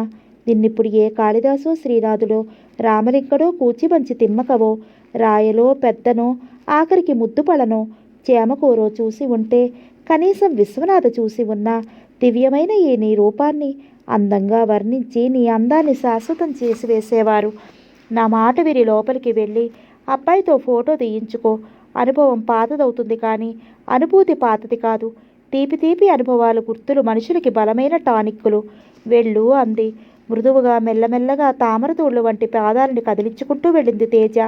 కొడుకు లోపల పెట్టుకోండమ్మా. పాలేరు పిలుపుతో ఈ లోకంలోకి వచ్చింది. అయ్యగారు రాలేదా? వస్తున్నారమ్మా. సరే. అతను వెళ్ళగానే లోపలికి వెళ్ళింది తేజ. శుభ్రంగా స్నానం చేసి తెల్ల చీర కట్టుకుంది. పెరట్లో చెట్టుకు కాసిన మల్లెపూలు పెట్టుకుంది. ఇంటిమేట్ స్ప్రే చేసుకుంది. అప్సరసలా తయారయ్యింది. అందంగా కుదురుగా ఉంది. ఆనందంగా ఎదురు చూస్తోంది. అలంకారంలా నిలుచుంది. రాబోయే భర్త కోసం అభిసారికలా వేచి ఉంది. సాయంత్రం 6 దాటాక వచ్చాడతను. వేడి నీళ్లు పెట్టాను, స్నానం చెయ్యండి. థ్యాంక్స్ అన్నాడతను నవ్వుతూ. తల వంచుకుంది తేజేశ్వరి. అతడు స్నానం చేసి లుంగి చుట్టుకుని టవల్తో ఒళ్ళు తుడుచుకుంటూ వచ్చాడు. తెల్లటి పంచి తెచ్చిచ్చింది తేజ. మరోసారి థ్యాంక్స్ చెప్పి అదందుకుని వెళ్ళి కట్టుకున్నాడతను. తల దువ్వుకుని పల్చని బనీను తొడుక్కుని పైన టర్కీ టవల్ వేసుకుని అతను గదిలో నుంచి బయటికి రాగానే భోజనం చేద్దాం రండి అంది తేజ. అతను మరేమీ మాట్లాడకుండా ఆమెను అనుసరించాడు. టేబుల్పై 2 అరిటాకుల్లో వడ్డించింది తేజ. పక్కన కప్పుల్లో పాయసం వడ్డించింది. మరో 2 కప్పుల్లో పెరుగు తోడింది. ఏమిటి స్పెషల్? నవ్వుతూ అడిగాడు అతను. జవాబు చెప్పకుండా క్రింద పెదవి నదిమి భోజనం కానివ్వండి అంది తను కూర్చుంటూ. భోజనం కాగానే థ్యాంక్స్, చాలా బాగుంది ఈరోజు అన్నాడు. రోజు బాగుండటం లేదా? కొంటెగా ఆమె అడిగిన ప్రశ్నకి తబ్బిబ్బయి నోనో అదేం కాదు, రోజు బాగుంటూనే ఉంది, అయినా ఈరోజు ఇంకా బాగుంది అన్నాడతను. తేజేశ్వరి బదులు మాట్లాడలేదు. నోట్లో వక్క వేసుకుని హాల్లోకి నడిచాడతను. పళ్ళాలు సర్దేసి వంటింటి తలుపులు వేసి బయటికి వచ్చింది తేజ. కుర్చీలో కూర్చుని ఏదో ఆలోచిస్తున్న అతని దగ్గరికి వెళ్ళి వేసుకోండి అంటూ అందించింది. ఆ బేడా కట్టేవా అని అందుకుని వేసుకుని వెరీ స్వీట్, మరోటి ఇస్తావా అని అడిగాడు. నవ్వి తనకే చుట్టుకున్న బేడా కూడా ఇచ్చేసింది. నీకో? సిగ్గుతో అర్థవంతంగా చూసి తలదించుకుంది. చలించిపోయాడతను. కొద్ది క్షణాలయ్యాక తేజ గదిలోకి నడిచింది. పేపర్ చూసి తన గదివైపు వెడుతోన్న అతన్ని రఘు అంటూ పిలిచింది తేజ. అతను ఉలిక్కిపడ్డాడు, తడబడ్డాడు, హతాశుడయ్యాడు ఆ పిలుపుకి. అయితే అదృష్టవశాత్తు ఆమె అతన్ని గమనించలేదు. మీ పడక ఇక్కడే ఏర్పాటు చేశాను అంది. అతను యాంత్రికంగా అటు నడిచాడు. అది రోజు అతను కానీ ఆమె కానీ పడుకునే గది కాదు. ఆ రోజు పడకలు ఏర్పాటు చేసిన గది. అతను ఆ గదిలోకి రాగానే ఆమె కుర్చీలో కూర్చున్నదల్లా లేచి నుంచుంది. ఈనెలు తీస్తున్న ఆకుల్ని తడిబట్టకి రుద్దుతూ తల వంచుకుని నిల్చుంది. అతను నేరుగా పడక గదిలోకి ప్రవేశించాడు. ఆమె బయటికి వెళ్ళింది. అతను ఆ గదిని ఆ అలంకరణి చూసి తడబడ్డాడు, ఉలిక్కిపడ్డాడు, హతాశుడయ్యాడు, నీరసపడిపోయాడు. ఆమె భావాలని అర్థం చేసుకున్నాడు. ఈమెకేం చెప్పాలి? ఈమెనెలా ఓదార్చాలి? ఈమెనెలా దారి మళ్లించాలి? ఇంత భావుకతతో, ఇంత ఆశతో, ఇంత తీయని తలపులతో, ఇంత అలంకరణ చేసుకున్న ఈమె ఆశల మీద, ఆరాధన మీద, ఆరాటం మీద చన్నీళ్లు చల్లినట్టుగా ఎలా చెప్పాలి ఆ మాటలు? తల విదిలించుకున్నాడతను. భగవాన్, ఏ మగాడికి జీవితంలో ఇలాంటి పరిస్థితి రాకూడదు. నేనెంత పాపం చేసుకున్నానో, ఆమె ఎంతటి దుష్కృతం చేసిందో. జీవితంలో ఇంతగా పరస్పరం దగాపడిన వ్యక్తులని ఒకచోట చేర్చిన ఆ భగవంతుడి లీల ఎంత చిత్రమైనది అనుకున్నాడు. ఇక కొద్దిసేపటికో మరికొద్దిసేపటికో ఆమె గదిలో ప్రవేశిస్తుంది. ఈ ప్రయత్నం, ఈ అలంకరణ ఆమె మనోభావాలని చాటి చెబుతూ ఉన్నాయి. అంతేకాదు, ఇంతకు పూర్వం ఆమె చూసిన చూపులు, ఆమె ప్రదర్శించిన సిగ్గు, నయాలు ఆమె అంతరంగానికి దర్పణం పడుతున్నాయి. ఆమె కోరికలతో కాగిపోతున్న పాల పొంగులా ఉంది. పోటు వచ్చిన సముద్రానికి ఎదురు నడుస్తున్న నదీకన్యలా ఉంది. ఆమెకి ఏం సమాధానం చెప్పాలి? నిశ్చేషుడై, నీరసపడి, దిగాలు పడి, కర్తవ్యామూఢుడై భారం భగవంతుడి మీద వేసి నిల్చుండిపోయాడతను. అతడు గదిలోకి ప్రవేశించిన కొద్దిసేపటికి తేజ గదిలో ప్రవేశించింది. సూటిగా అతని ముఖంలోకి చూడటానికి సిగ్గుపడి అతని పాదాలకి నమస్కరించి నిల్చుంది. అతను కర్తవ్యతామూఢుడై నిల్చుండిపోయాడు. రఘు ఉలిక్కిపడ్డాడతను. అతని ఉలికిపాటు గమనించి, రఘు అంటే ఎందుకు అలా ఉలికి పడుతున్నారు? ఆ రోజు మన తొలి రాత్రి కూడా రఘు అని పిలిస్తే ఉలికిపడ్డారే? నాకు అర్థం కావటం లేదు. అలా పిలవటం మీకు ఇష్టం లేదా? బామ్మగారు మిమ్మల్ని రాఘవా అని పిలిచేది. మిమ్మల్ని నేను అలా పిలవలేను. రఘు అంటే బాగుంటుందని పిలుస్తున్నాను. చెప్పండి, మీకు ఇష్టం లేదా అని అతని గుండెల మీద వాలిపోయి మృదువుగా అతని రొమ్ము రాస్తూ ఉండిపోయింది. చక్కగా అద్దుకున్న లిరిల్ పౌడర్ పరిమళం, కొద్దిగా అద్దుకున్న సెంటు సువాసన, స్నానం చేసినప్పుడు శరీరం అంతా కమ్ముకున్న లిరిల్ సబ్బు మందపు పరిమళం, సహజ సిద్ధమైన యవ్వనం గుమాళింపు, పరిమళభరితమైన కౌసరాశి నుండి అలలు అలలుగా వస్తున్న సువాసనలు, పూల రథంలాగా పరిమళ సోనలాగా అనిపించింది తేజ అతనికి. తేజ, ఇంటిమేట్ పరిమళాలు మనసుని మత్తెక్కిచ్చగా పిలిచాడు ఆర్ద్రంగా. అతని కంఠం ప్రేమతో ఆర్ద్రమైంది.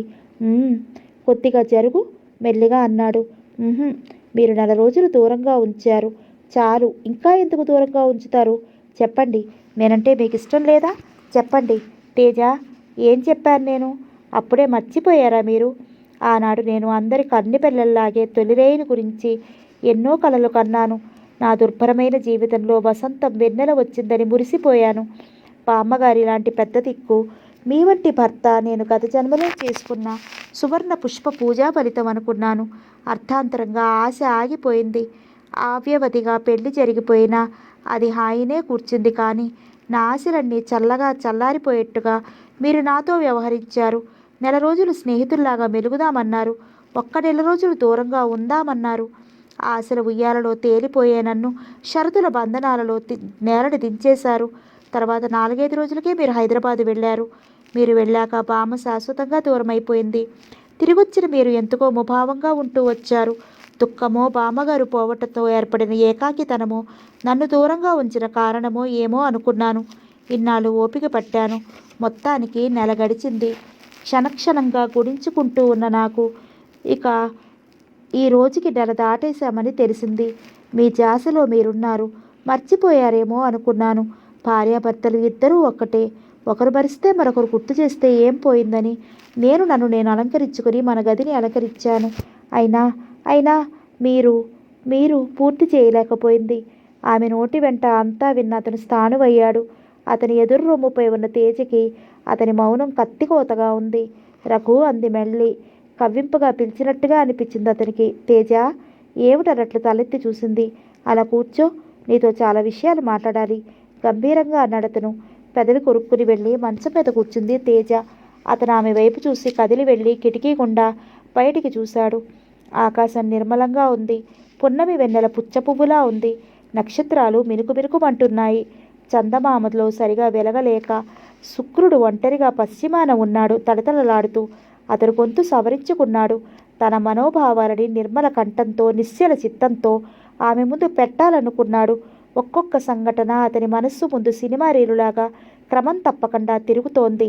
ఇక తాగుడు మూతలు ఆడలేని తన బలహీనతను బయట పెట్టాడు అతను. కంఠం విప్పాడు.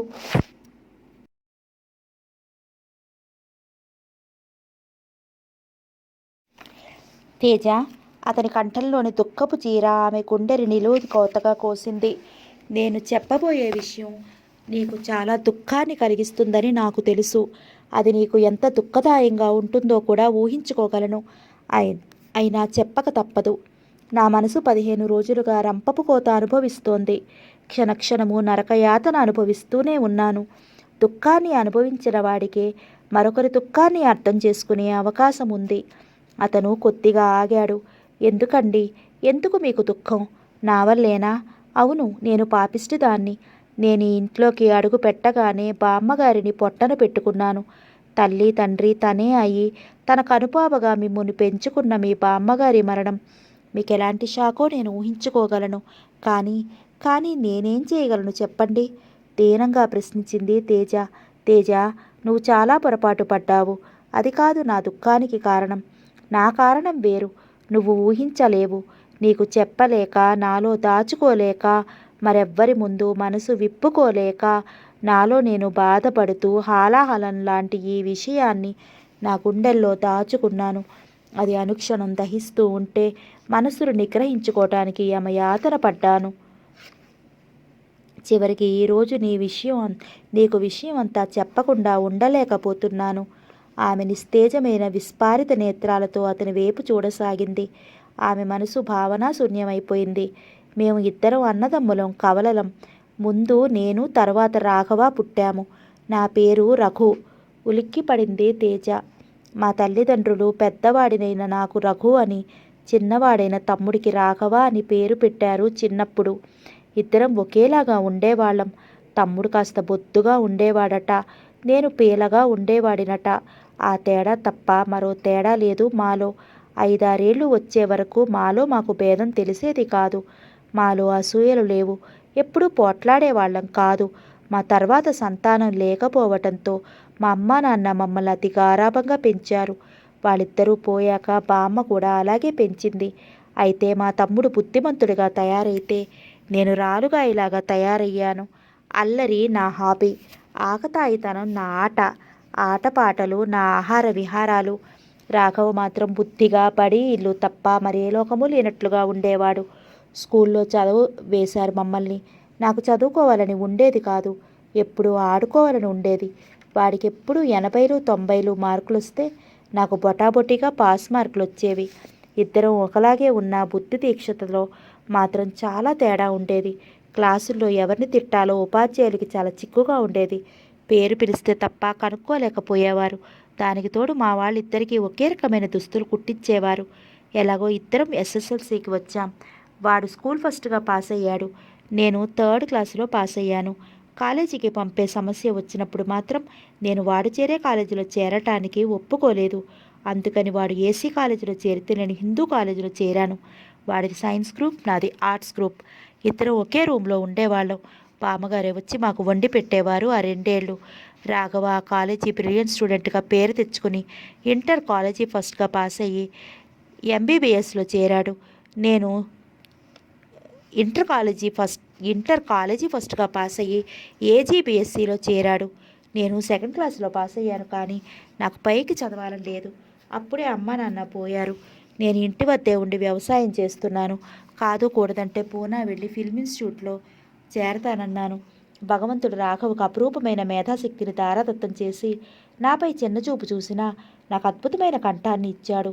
అనుకరించి ఘంటసాలలాగే అద్భుతంగా పాడేవాడిని. గుంటూరులో ఏ కాలేజీ ఫంక్షన్ అయినా నేను పాడందే ఆ కార్యక్రమానికి పరిపూర్ణత వచ్చేది కాదు. ముమ్మూర్తలా ఒకే రూపంగా ఉన్న మమ్మల్ని చూసి ఎవరు గుర్తించేవారు కాదు.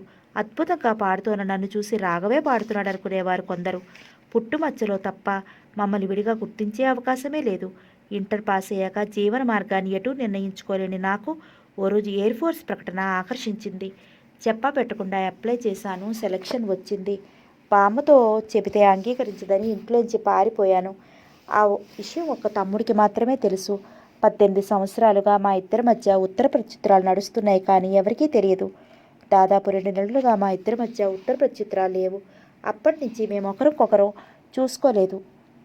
అప్పుడెప్పుడో 3 ఏళ్ల క్రితం నేను రఘు హైదరాబాద్లో కలుసుకున్నాం. బామ్మగారికి మాత్రం నేను తెగించి దేశం మీద వెళ్తున్న వ్యక్తిగానే గుర్తున్నాను. ఆమె దృష్టిలో నేను లేను. ఆమెకి రాఘవ ఒక్కడే మనవడు, అంతే.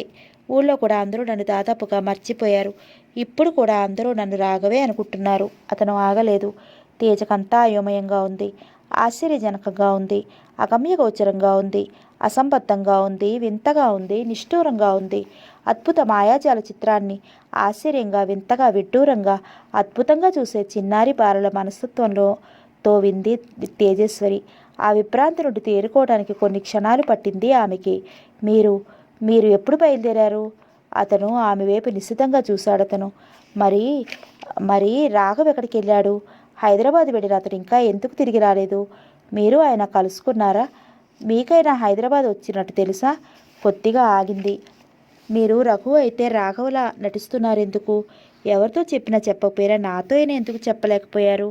ఆవేశంతో ఉద్వేగంతో అడిగింది తేజ.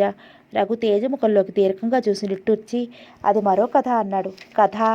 ఆశ్చర్యంగా అడిగింది. ఏం కథ కాకూడదా? కథలు ఎక్కడి నుంచి వస్తాయి? మనుషుల జీవితాల్లోంచే కథలు వస్తాయి. కథలంటూ ఎక్కడి నుంచో పుట్టుకు రావు అన్నాడతను. నా జీవితమంతా కథలాగే అయింది. చూసావా, అప్రయత్నంగా నువ్వు నీ కథ చెప్పావు. అవునండి, నేనెన్నో పోగొట్టుకున్నాను, అయినా చదువుకున్నాను. సంస్కారం అబ్బింది చదువుతో పాటే. తేజ, నన్ను చెప్పనియండి. నన్ను చెప్పనివ్వు ముందు. ఏం చెబుతారు? ఏదో చెబుతారు. చదువైపోయి ట్రైనింగ్ పూర్తి కాగానే ఇక్కడ ఉద్యోగం వచ్చింది. టీఈఓ గొప్పగా చెప్తే సంతోషించాను. తర్వాత దుఃఖపడ్డావా? లేదు, ఈ పాఠశాల, ఈ వాతావరణం నాకు మరీ నచ్చింది. అందులో బామ్మగారు దేవత. ఆ మాట తలుచుకోగానే ఆమె కళ్ళు చెమ్మగిల్లాయి. కంఠం గద్గదికమైపోయింది. ఊరుకో తేజ, బామ్మని పోగొట్టుకుని అందరం దురదృష్టవంతులమైపోయాం. మీకేవండి మగవాళ్ళు, ఎన్ని కథలైనా చెప్తారు, ఎన్ని నాటకాలైనా ఆడతారు. కానీ తేజ, ఆత్రంగా పిలిచాడతను. ఏ చెప్పండి, నా గుండె ఎగిసెగిసి పడుతోంది. ఇక నా జీవితంలో ఇంతకంటే కష్టం వస్తుందా, ఇంతకంటే దుఃఖం వస్తుందా? సంభాళించుకో తేజ, ప్రేమగా పిలిచాడతను. ఆ గొంతులో కోటి కిన్నెరలు మీటిన మాధుర్యం ఉంది, శతకోటి వీణలు మీటిన తీయదనం ఉంది. ఎలా ఎలా ఉత్తేజితమై అడిగింది. అదే నేను చెప్పేది, శాంతం విను. నీ మనసు ఏం చెప్తుందో విను, తర్వాత నువ్వే నిర్ణయించుకో. నీ కథ అన్నానే, అది నిజంగా నా కథే. Very interesting. నన్ను చెప్పని, ఆ తర్వాత నువ్వే నిర్ణయం తీసుకో. నా ఇష్టం, నువ్వేం నిర్ణయించినా పర్వాలేదు, నాకు సంతోషమే. నీ నిర్ణయమే నాకు కావలసింది. ఒక్క క్షణం ఆగి గొంతు విప్పాడు. అదే నీకు చెప్పాలని ఇంతగా మా పూర్వ చరిత్ర చెప్పాను. నాకు రాఘవ్కి ఎంత పోలికలున్నాయో, మా ఇద్దరి మధ్య ఎంత గాఢానుబంధం ఉందో నీకు చెప్పాక ఆ విషయం చెప్పాలి అనుకున్నాను. ఇన్ని రోజులుగా నా మనసులో క్షీరసాగర మదనం అవుతూనే ఉంది. హాలాహలం భరించి ఉన్న నినాళ్ళు. బయట తలుపులు దబదబా మోగింది హఠాత్తుగా. అయ్యగారు, అయ్యగారు కేకేశాడు బయటికి నుంచి పాలేరి. అతని కంఠం గుర్తించిన రఘు గబగబా వీడి తలుపు తీశాడు. పాలేరు ఒగరుస్తున్నాడు. ఏమైంది? కొంపలు అంటుకున్నాయి గాద్గదికంగా అన్నాడు వాడు. పద. మరో ఆలోచనకు తావివ్వకుండా కదిలాడు. రఘు వెంటనే వచ్చిన తేజ అలాగే నిలబడిపోయింది వాకిట్లో. తలుపు వేసుకో. ఫైర్ స్టేషన్కి ఫోన్ చేసి వాళ్ళు వచ్చేదాకా మనుషులతో నీళ్లు మోయించి చల్లార్చాలి. పూర్తిగా మంటలు ఆరిపోయేదాకా రాలేను అన్నాడు. వాళ్ళిద్దరూ ఉరుకులు పరుగులతో వెళ్ళిపోయారు. తలుపు వేసుకుని లోపలికి వెళ్ళింది తేజ. ఆమెకు ఎదురుగా అలంకరించిన పట్టె మంచం ఎదుటి అతనిలో సంపూర్ణంగా అలంకరించుకున్న తన రూపం వెక్కిరించినట్టుగా అనిపించింది. ఆ రోజు అలా అయింది, ఈరోజు ఇలా అయింది. తన జీవితంలో ఇక సుఖమే లేదా అనుకుంది దుఃఖంతో. ఆ మంటలు చల్లార్చాలని వెళ్ళాడు, కానీ తన గుండెలలో చిచ్చు రగిల్చి వెళ్ళాడు అనుకుంది. ఆమెకు హఠాత్తుగా రాత్రి గుర్తొచ్చింది. తేజ, ఆ సూట్ కేసు తెరవద్దు. అందులో చెప్పరాని రహస్యం ఉంది. నీకు బ్రతికంతా శూన్యంగా అనిపించినప్పుడు, జీవిత నౌక ఒడుకుదుడుకుల్లో పడ్డప్పుడు అది తెరువు. నీ గుండె మండిపోతున్న సమయంలో దాన్ని చూడు. అందులో నా డైరీ ఉంది, నా జీవిత రహస్యం ఉంది. భార్యాభర్తలమైన మనిద్దరి మధ్య రహస్యాలు ఉండకూడదు. నిజమే, కాదనను, కానీ ఒక నెల ఆగు. ఆ నెల కాగానే మన ప్రణయ జీవితానికి తొలిగీతం పాడగానే నీ ముందు మనసు విప్పుతాను. గబగబా కన్నీళ్లు తుడుచుకుని బీరువా తెరిచి అందులోంచి సూట్ కేసు తీసి తాళం తీసి దాన్ని తెరిచింది. దానిలో ఫోటో ఆల్బమ్ ఉంది. అతను అతిభద్రంగా దాచుకున్న డైరీ ఉంది. ఆమె ఆల్బమ్ తెరిచింది. అందులో రాఘవ, రఘు వాళ్ళ తల్లిదండ్రుల ఫోటోలు ముందుగా అతికించారు. తర్వాత ఏడాదిగా పెరుగుతున్న అన్నదమ్ముల ఫోటోలని ఉంచారు. బోరగిలి పడ్డప్పటి ఫోటో, తోగాడుతూ ఉన్న ఫోటో, నడిస్తే తప్పటడుగులు వేసి కింద పడి ఏడుపు మొహంతో ఉన్న ఫోటోలు, పుట్టు వెంట్రుకలు జడగా అల్లినప్పటికీ ఫోటోలు, కేశఖండన వద్ద ఫోటోలు, విద్యారంభోత్సవంలో ఫోటోలు, ఒకటి మొదలుగా తరగతి ఉత్తీర్ణత చెందిన ఫోటోలు, ఉపనయనం అప్పటి ఫోటోలు, ఇద్దరు శ్రద్ధగా రేడియో వింటున్నప్పటి ఫోటోలు, సత్యావందనం చేసుకున్న ఫోటోలు, ఇద్దరు మిత్రులుగా తీయించుకున్న ఫోటోలు ఉన్నాయి. రాఘవ వాళ్ళ తల్లిదండ్రులు చనిపోయి నప్పటి ఫోటోలు కూడా ఉన్నాయి. హృదయ విదారకంగా దుఃఖిస్తున్న మనుషులతో బామ్మగారి ఫోటో ఉంది. ఆ తర్వాత అన్నీ రాఘవ ఫోటోలే, రఘు ఫోటోలు లేవు. ఆల్బమ్ మూసి డైరీ తెరిచింది. చిన్ననాటి ముచ్చట్లు, తర్వాత తల్లిదండ్రుల మరణం, రఘు మిలిటరీకి పారిపోవటం, ఎయిర్లైన్స్లో చేరినట్టుగా ఉత్తరం రాసిన విషయం అన్నీ వివరంగా రాశాడు. అది చదువుకున్న తేజకి అద్భుతమైన లోకంలో ఉన్నట్టు అనిపించింది. ఒక ఉత్తమ కళాకారుడైన రచయిత స్వీకరించిన నవల చదువుకుంటున్నట్లుగా ఆయన అనుభూతి చెందింది. విద్యాభ్యాసానంతరం ఉద్యోగానికి వెళ్లకుండా తను ఎందుకు వ్యవసాయ రంగానికి వచ్చింది రాసుకున్నాడు. డాక్టర్ రాధాకృష్ణన్ గారి ప్రతి విద్యావంతుడు పల్లెలకు వెళ్ళాలి, వ్యవసాయ రంగాన్ని వృద్ధి చేయాలన్న మాటలు తనని ఉత్తేజపరిచినట్టుగా, దానికి ప్రోత్సాహంగా ఆ లాల్ బహదూర్ శాస్త్రి గారి జై కిసాన్ జై జవాన్ అనే నినాదం తన హృదయంలో గాఢంగా నాటుకున్నట్లు, అందువల్ల ఉద్యోగం అక్కర్లేదనుకుని వ్యవసాయానికి మళ్ళినట్టు రాసుకున్నాడు. తర్వాత తను స్కూల్కి ఎలా అంకితమైంది, హృదయ పా వ్యవసాయ రంగంలో ఎలా హత్తుకుపోయింది రాసుకున్నాడు. అతనులో తేజ ప్రసక్తి వచ్చింది. అంతలో ఆ రోజు ఆమె డ్యూటీలోనే లేని బామ్మగారిని అడిగారుగా, మరి ఆ ఇంట్లో ప్రవేశించిన రోజు. ఆ పైన ఆ పేజీ వద్దకు రాగానే ఆమెకుంటే లయ తప్పింది. డైరీ మూసింది. టేబుల్ మీద ఉన్న గడియారం వైపు యాంత్రికంగా చూసింది. 2 ఉలిక్కి పడింది ఆమె. డైరీ మూసి బయటకు వచ్చి చూసింది. దూరంగా సన్నగా మంటలు, మనుషుల ఆర్తనాదాలు, గోలగోలగా అరుస్తున్న అరుపులు, పశువుల అంబారావాలు వినిపిస్తున్నాయి. ఇంకా అగ్నిహోత్రుడు శాంతించలేదు కాబోలు అనుకుంది. ఆమెకు చప్పున 1000 పడగలలోని మాటలు గుర్తుకు వచ్చాయి. రాజు, ధర్మము, అగ్ని, దొంగ అన్నదమ్ములట. వాళ్ళల్లో ధర్ముడు పెద్దవాడు. అతనికి అన్యాయం జరిగితే రాజు పన్నులు మొదలగు శిక్షలు వేసి శిక్షిస్తాడు. దొంగ దోచుకుంటాడట, అగ్ని దహిస్తాడట. ఎంత సత్యపూరితంగా ఉన్నాయి మహాకవి మాటలు అనుకుంది. వెంటనే ఆయన మహోన్నత వ్యక్తిత్వం, ఎవరికీ లొంగని ఆత్మస్థైర్యం, తాను నమ్మింది నిర్మోహమాటంగా రచించగల ధైర్యం, అద్భుతమైన కవిత్వం, అపారమైన పాండిత్యం వెనువెంటనే గుర్తుకు వచ్చాయి. ఆమె మనసు బరువెక్కింది. ఇప్పుడేమధర్మం జరిగిందో అనుకుంది. కొద్దిసేపు అలాగే నిలుచుండి వెళ్ళి తిరిగి డైరీ తెరిచింది. ఆమె పేరు తేజేశ్వరి. ఎంత అద్భుతంగా ఉంది పేరు. ఆమె సౌందర్యం కూడా లోకోత్తరంగా ఉంది. ఆనాడు ఇంటర్వ్యూలో చూశాడు తను. అయినా అప్పుడు ఆమె ఒక క్యాండిడేట్గా కనపడిందే తప్ప స్త్రీగా తన మనసులో మూర్తి కట్టలేదు. ఇప్పుడో తన గుండెని ఉయ్యాల రూపుతోంది. చదవలేకపోయింది తేజ. ఆమె కళ్ళల్లో నీళ్లు నిండాయి. అలాగే డైరీ వైపు చూస్తూ ఉండిపోయింది. ఆలోచనలు అన్నీ రాఘవ్ చుట్టూ పరిభ్రమించాయి. అక్షరాక్షరంలో రమ్యమైన మనోహరమైన రాఘవ రూపురేఖలు తోబూచులాడుతున్నట్టుగా అనిపించింది. గుండెలపై డైరీ పెట్టుకుంది. ఆమెలో ఉవ్వెత్తుగా దుఃఖ తరంగాలుగా లేచింది. భగవాన్, ఏమిటి శిక్ష? ఎందుకీ పరీక్ష? ఏమిటి నీ నాటకం? ఏమిటి నీ న్యాయం? ఏమిటి నీ నిర్ణయం? ఆమె ప్రశ్నలకి ఆ రామచంద్రుడు, రాఘవేంద్రుడు, రఘురామమూర్తి శిలయైపోయినట్టుగా పలకలేదు. చాలా సమయం గడిచిపోయింది. తొలి రాత్రి అలా, మలిరాత్రి ఇలా. ఆ విషయం గుర్తుకు రాగానే ఆమె మనస్సు తిరిగి డైరీ తెరిచింది. తర్వాత తను ఆయన్ని ఎలా ఆకర్షించిందో, తను ఎలా సమ్మోహితుడైంది రాసుకున్నాడు వివరంగా. చివరికి వివాహం నిశ్చయమయ్యాక తాను వెళ్ళి శాస్త్రి గారిని కలుసుకున్న విషయం రాశాడు. అందులోని విషయాలు చదువుతూ ఉంటే అద్భుతంగా ఆశ్చర్యంగా అనిపించాయి ఆమెకు. నాకు అపమృత్యువు ఉందన్నారు శాస్త్రి గారు. అది తప్పుతుందా లేదా అనేది చెప్పటానికి తనకు శక్తి చాలదన్నారు. పార్వతి శాపం ఉంది. పైగా తదాస్తు దేవతలుంటారు. జ్యోతిష్ శాస్త్రవేత్త యొక్క పాండిత్యం కంటే, అనుభవం కంటే మించినది ఒకటి ఉంది. అది వాక్శుద్ధి. అది నాకుందని, నేను అన్నది జరుగుతుందని కాదు. అయినా అలాంటివి చెప్పకూడదని మా గురువరేణ్యులు మద్దులపల్లి సుబ్రహ్మణ్య శాస్త్రి గారు అనేవారు. అయినా ఆ అమ్మాయికి దీర్ఘ సుమంగళి యోగం ఉంది. ఈ రెంటికి నాకు లంగర్ అందటం లేదు. మీకు వివాహం తప్పదు. ఆమెకి వైధవ్యం లేదన్నారు. ఇది నాకు చాలా చిత్రం అనిపించింది. మార్గాంతరం లేదా అని అడిగాను. ఆయన ఏదో శ్లోకం రాసిచ్చి మృత్యుంజయ మంత్రంతో సహా జపించమని చెప్పారు.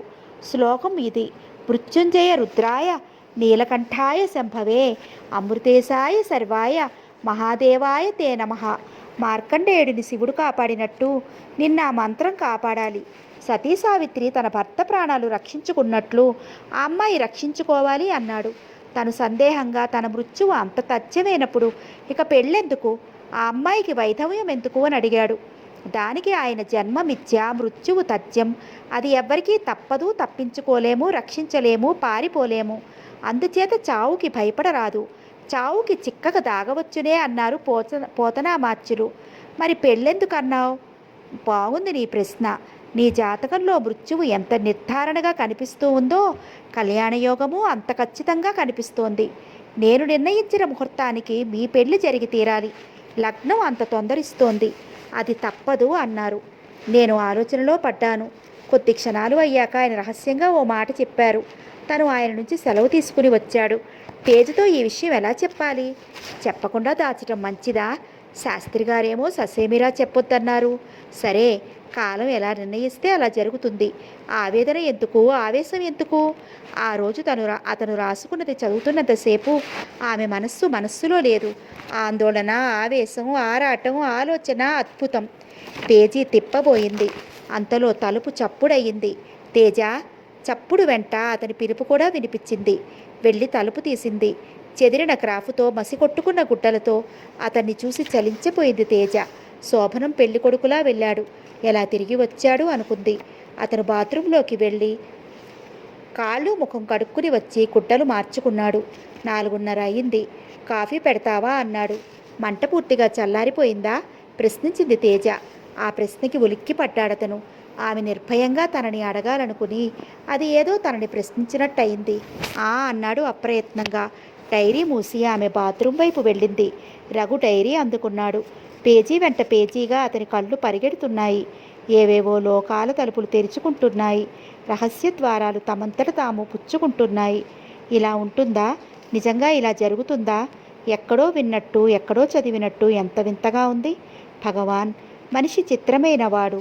ఆదుకునేవాడిని ఇన్నాళ్ళు, అనుకునేవాడిని ఇన్నాళ్ళు. నీ ముందు, నీ సృష్టి ముందు, నీ చిత్రకల్పన ముందు ఆ మనిషి ఎంత? మ్యాజిక్ చేసేవాడు, గారడీ చేసేవాడు, చిత్రకారుడు ఇంత గొప్పగా చేయగలరా? అసలు కథలల్లే వాళ్ళైనా జీవితంలో ఇంతటి ట్విస్టును సృష్టించగలరా? ఇది సాధ్యమా అనుకుంటారు అనుభవం లేని వాళ్ళు. చచా, ఇలా జరుగుతుందా అంటారు నమ్మలేక. కానీ ఎంత నిజం! మనసు దారి మనసుది, కళ్ళదారి కళ్ళది. అవి అక్షరాల వెంట వెళుతూ ఉంటే ఊహలో కామెంట్ చేస్తున్నాయి.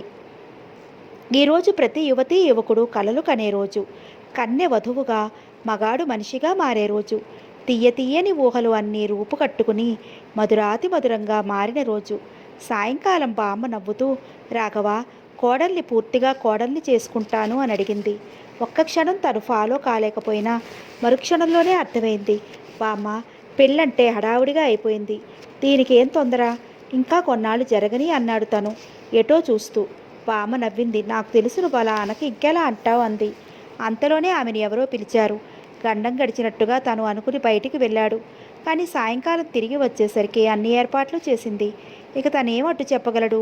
రాత్రి భోజనాలు కాగానే ఇరుగు పొరుగు వాళ్ళ ఇల్లు చేరాడు. ఆ గదిని బాగా అలంకరించారు. ఆ గది తమ తల్లిదండ్రులు కాపురం చేసిన గది. అదే పట్టి మంచంలో అరడు ఎత్తు ఫోమ్ పెట్.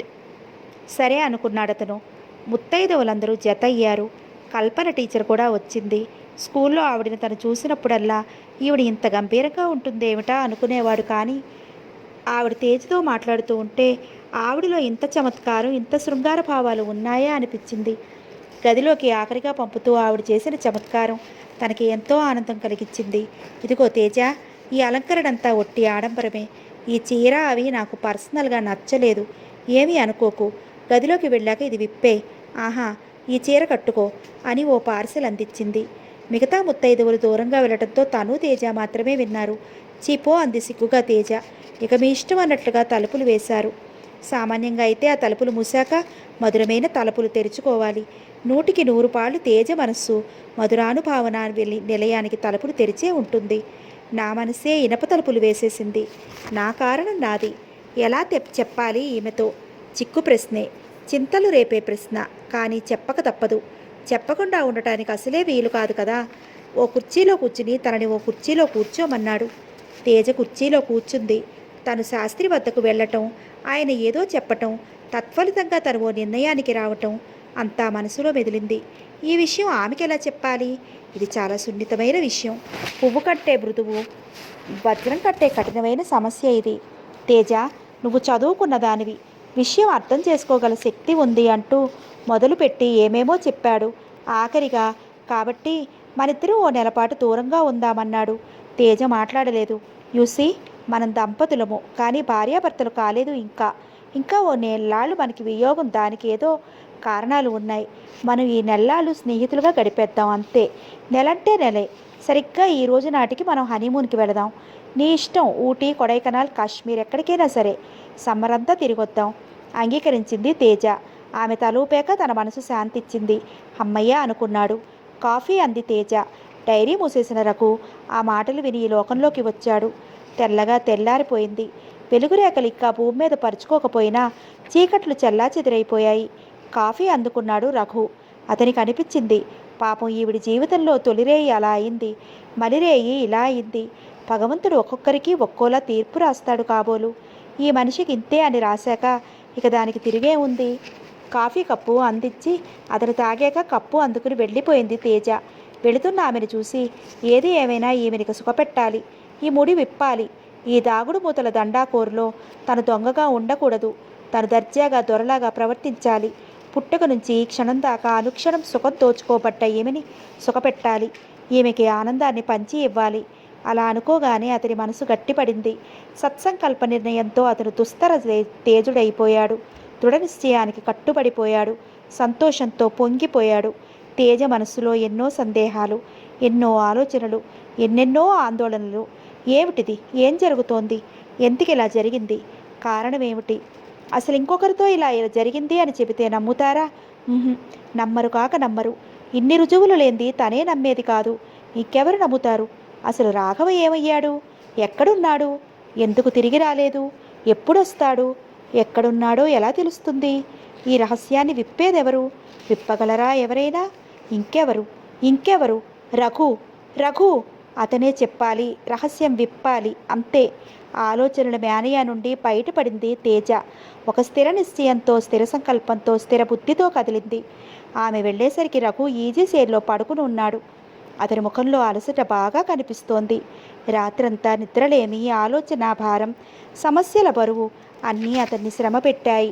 వేళల్లో వేలు జొనిపి 2 చేతులు జత చేసుకుని నుదుట చేర్చుకుని కళ్ళు మూసుకుని పడుకున్న అతన్ని చూడగానే ఆమె మనసులో జాలి ఉదయించి ప్రవాహంగా మారి అతన్ని ముంచెత్తుతున్నట్టుగా అనిపించింది. రఘు! ఆ పిలుపు గాలిలో పల్టీలు కొడుతూ సుళ్ళు తిరుగుతూ సంగీతమయ ప్రపంచాన్ని నింపే మురళీరవంలా వినిపించింది. ఆలోచన ప్రపంచంలో మునిగిపోయిన రఘుని తట్టి లేపినట్లయింది. హఠాత్తుగా కళ్ళు తెరిచాడు. తేజను చూడగానే, ఆ పెరుపు వినగానే, ఆ కళ్ళల్లోకి చూడగానే అతనికి ఏదో అర్థమైనట్లుగా తోచింది. తేజ అన్నాడు ఆప్యాయంగా.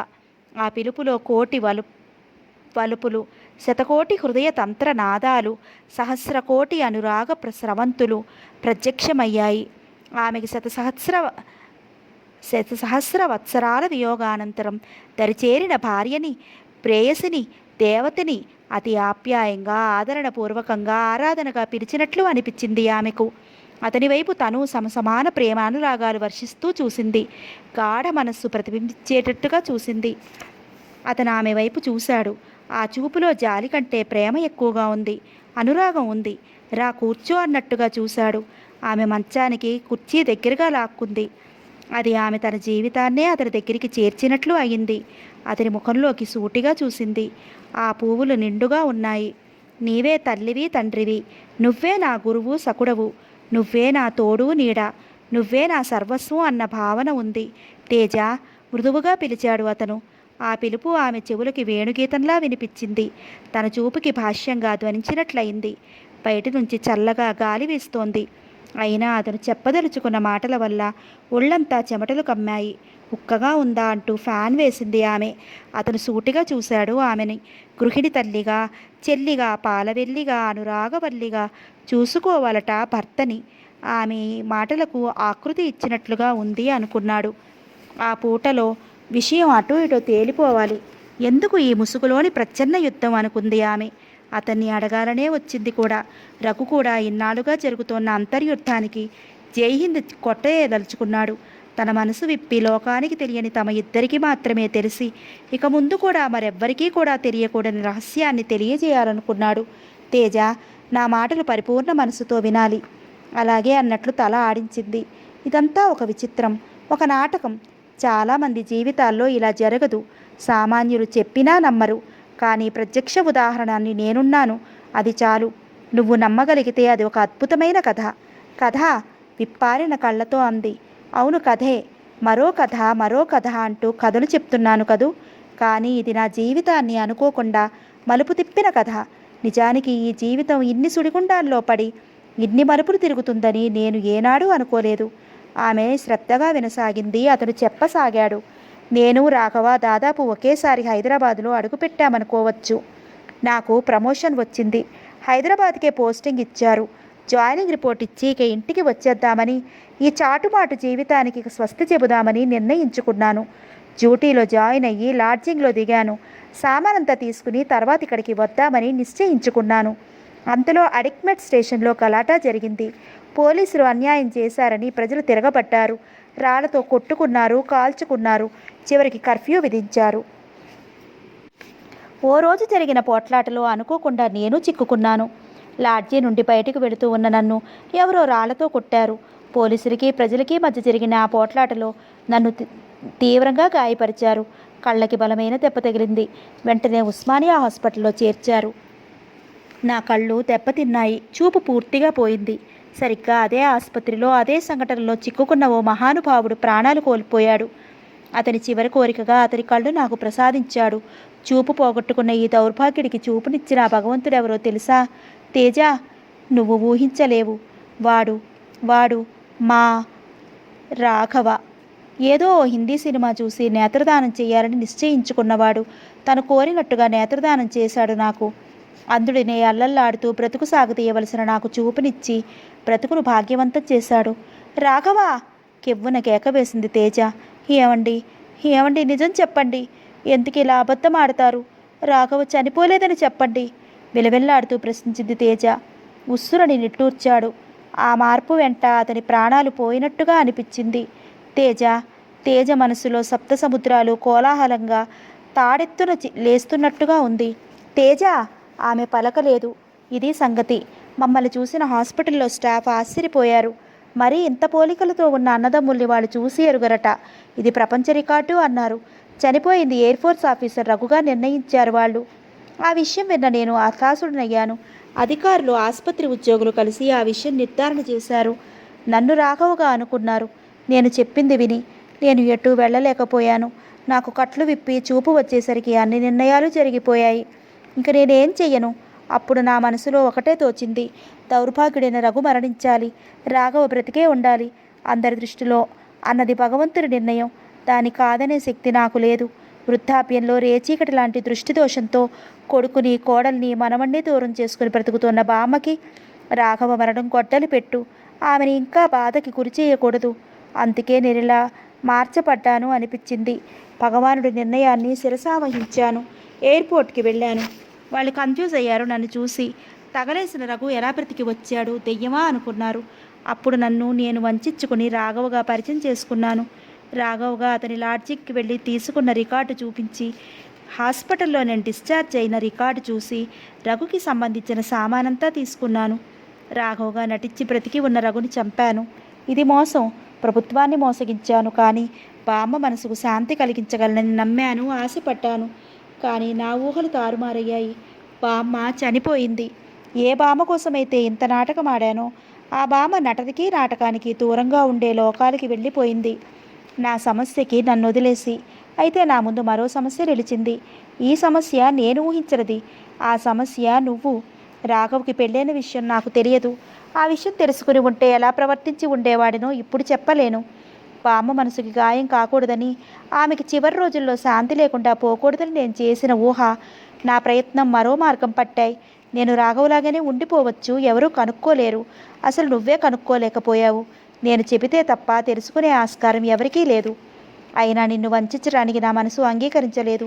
అందుకే నీకు విషయం అంతా వివరంగా చెప్పాను. నేను రేపు ప్రభుత్వం నుండి రఘు చనిపోయినట్లు అతని సంపాదన ఫండ్ ఇత్యాది వస్తాయి. దాంతో ఇక శాశ్వతంగా రఘుకి కోరి కట్టేయబడుతుంది. రఘు ఆగాడు. తేజ మాట్లాడలేదు. ఇద్దరి మనసులు రెండు సంగ్రామాలకి మధ్య విశ్రాంతిలాగా ఉన్నాయి. రఘు ఆమె దగ్గరగా వచ్చాడు. తేజ, నా మనసు పూర్తిగా అర్థం చేసుకున్నావని అనుకుంటున్నాను. ఇక నా నిర్ణయం విను. నేను శాశ్వతంగా రాఘవగా ఉండిపోదలుచుకున్నాను. అంటే నీకు అర్థమైందని అనుకుంటాను. నేను పూర్తిగా రాఘవగా ఉంటాను. అవును, నేను రాఘవను. అవును, ఈ చూపులు రాఘవవి, ఈ ఆస్తి రాఘవది, ఈ ప్రణయ స్వరూపిణి రాఘవది. ఈ అదృష్ట నయనాలతో నిన్ను చూడగలుగుతున్నాను. ఈ చూపులకు నన్ను దూరం చేయకు. ఒక్క మాట చెప్పాలంటే నేను రాఘవని, అంతే. అతను ఇంకేమీ అనలేదు. తేజ మనసులో ఆలోచనలు ఆగిపోయాయి. ఆమె కళ్ళకి రఘు రాఘవలా కనిపిస్తున్నాడు. ఆ చూపులు ఆమెను నిలవనీయటం లేదు. రా రా అంటూ ఆహ్వానిస్తున్నాయి.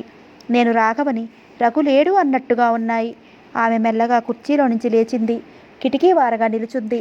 తేజ వేపుగా చూస్తున్న రఘువేపు నడిచింది. ఆమె తన వేపుగా నడిచి రావటం చూసి రఘు కదిలాడు. ఒక్కో అడుగు వేసే కొద్దీ అంతరం దూరం అవుతున్నట్టుగా అనిపించింది ఇద్దరికీ. ఆ మధ్య దూరం నడవటానికి ఇద్దరికీ ఆనందంగా ఉంది. ఒకరు మరొకరి దగ్గరికి వస్తున్నట్లుగా లేదు. ఇద్దరిని ఆప్యాయతనురాగ వెల్లితో ముంచెయ్యాలని వస్తున్నట్టుగా ఉంది. రఘు చేతులు చాచాడు. తేజ ఆ కౌగిలిలో ఒదిగిపోవటానికి తన సర్వస్వాన్నంతటినీ దారపోయాలని స్థిరనిశ్చయం చేసుకున్న దానిలా ఆ కౌగిలే తన జీవన సర్వస్వంలాగా భావించినట్టుగా వచ్చింది. ఆమె అతని కౌగిలిలో ఒదిగిపోయింది.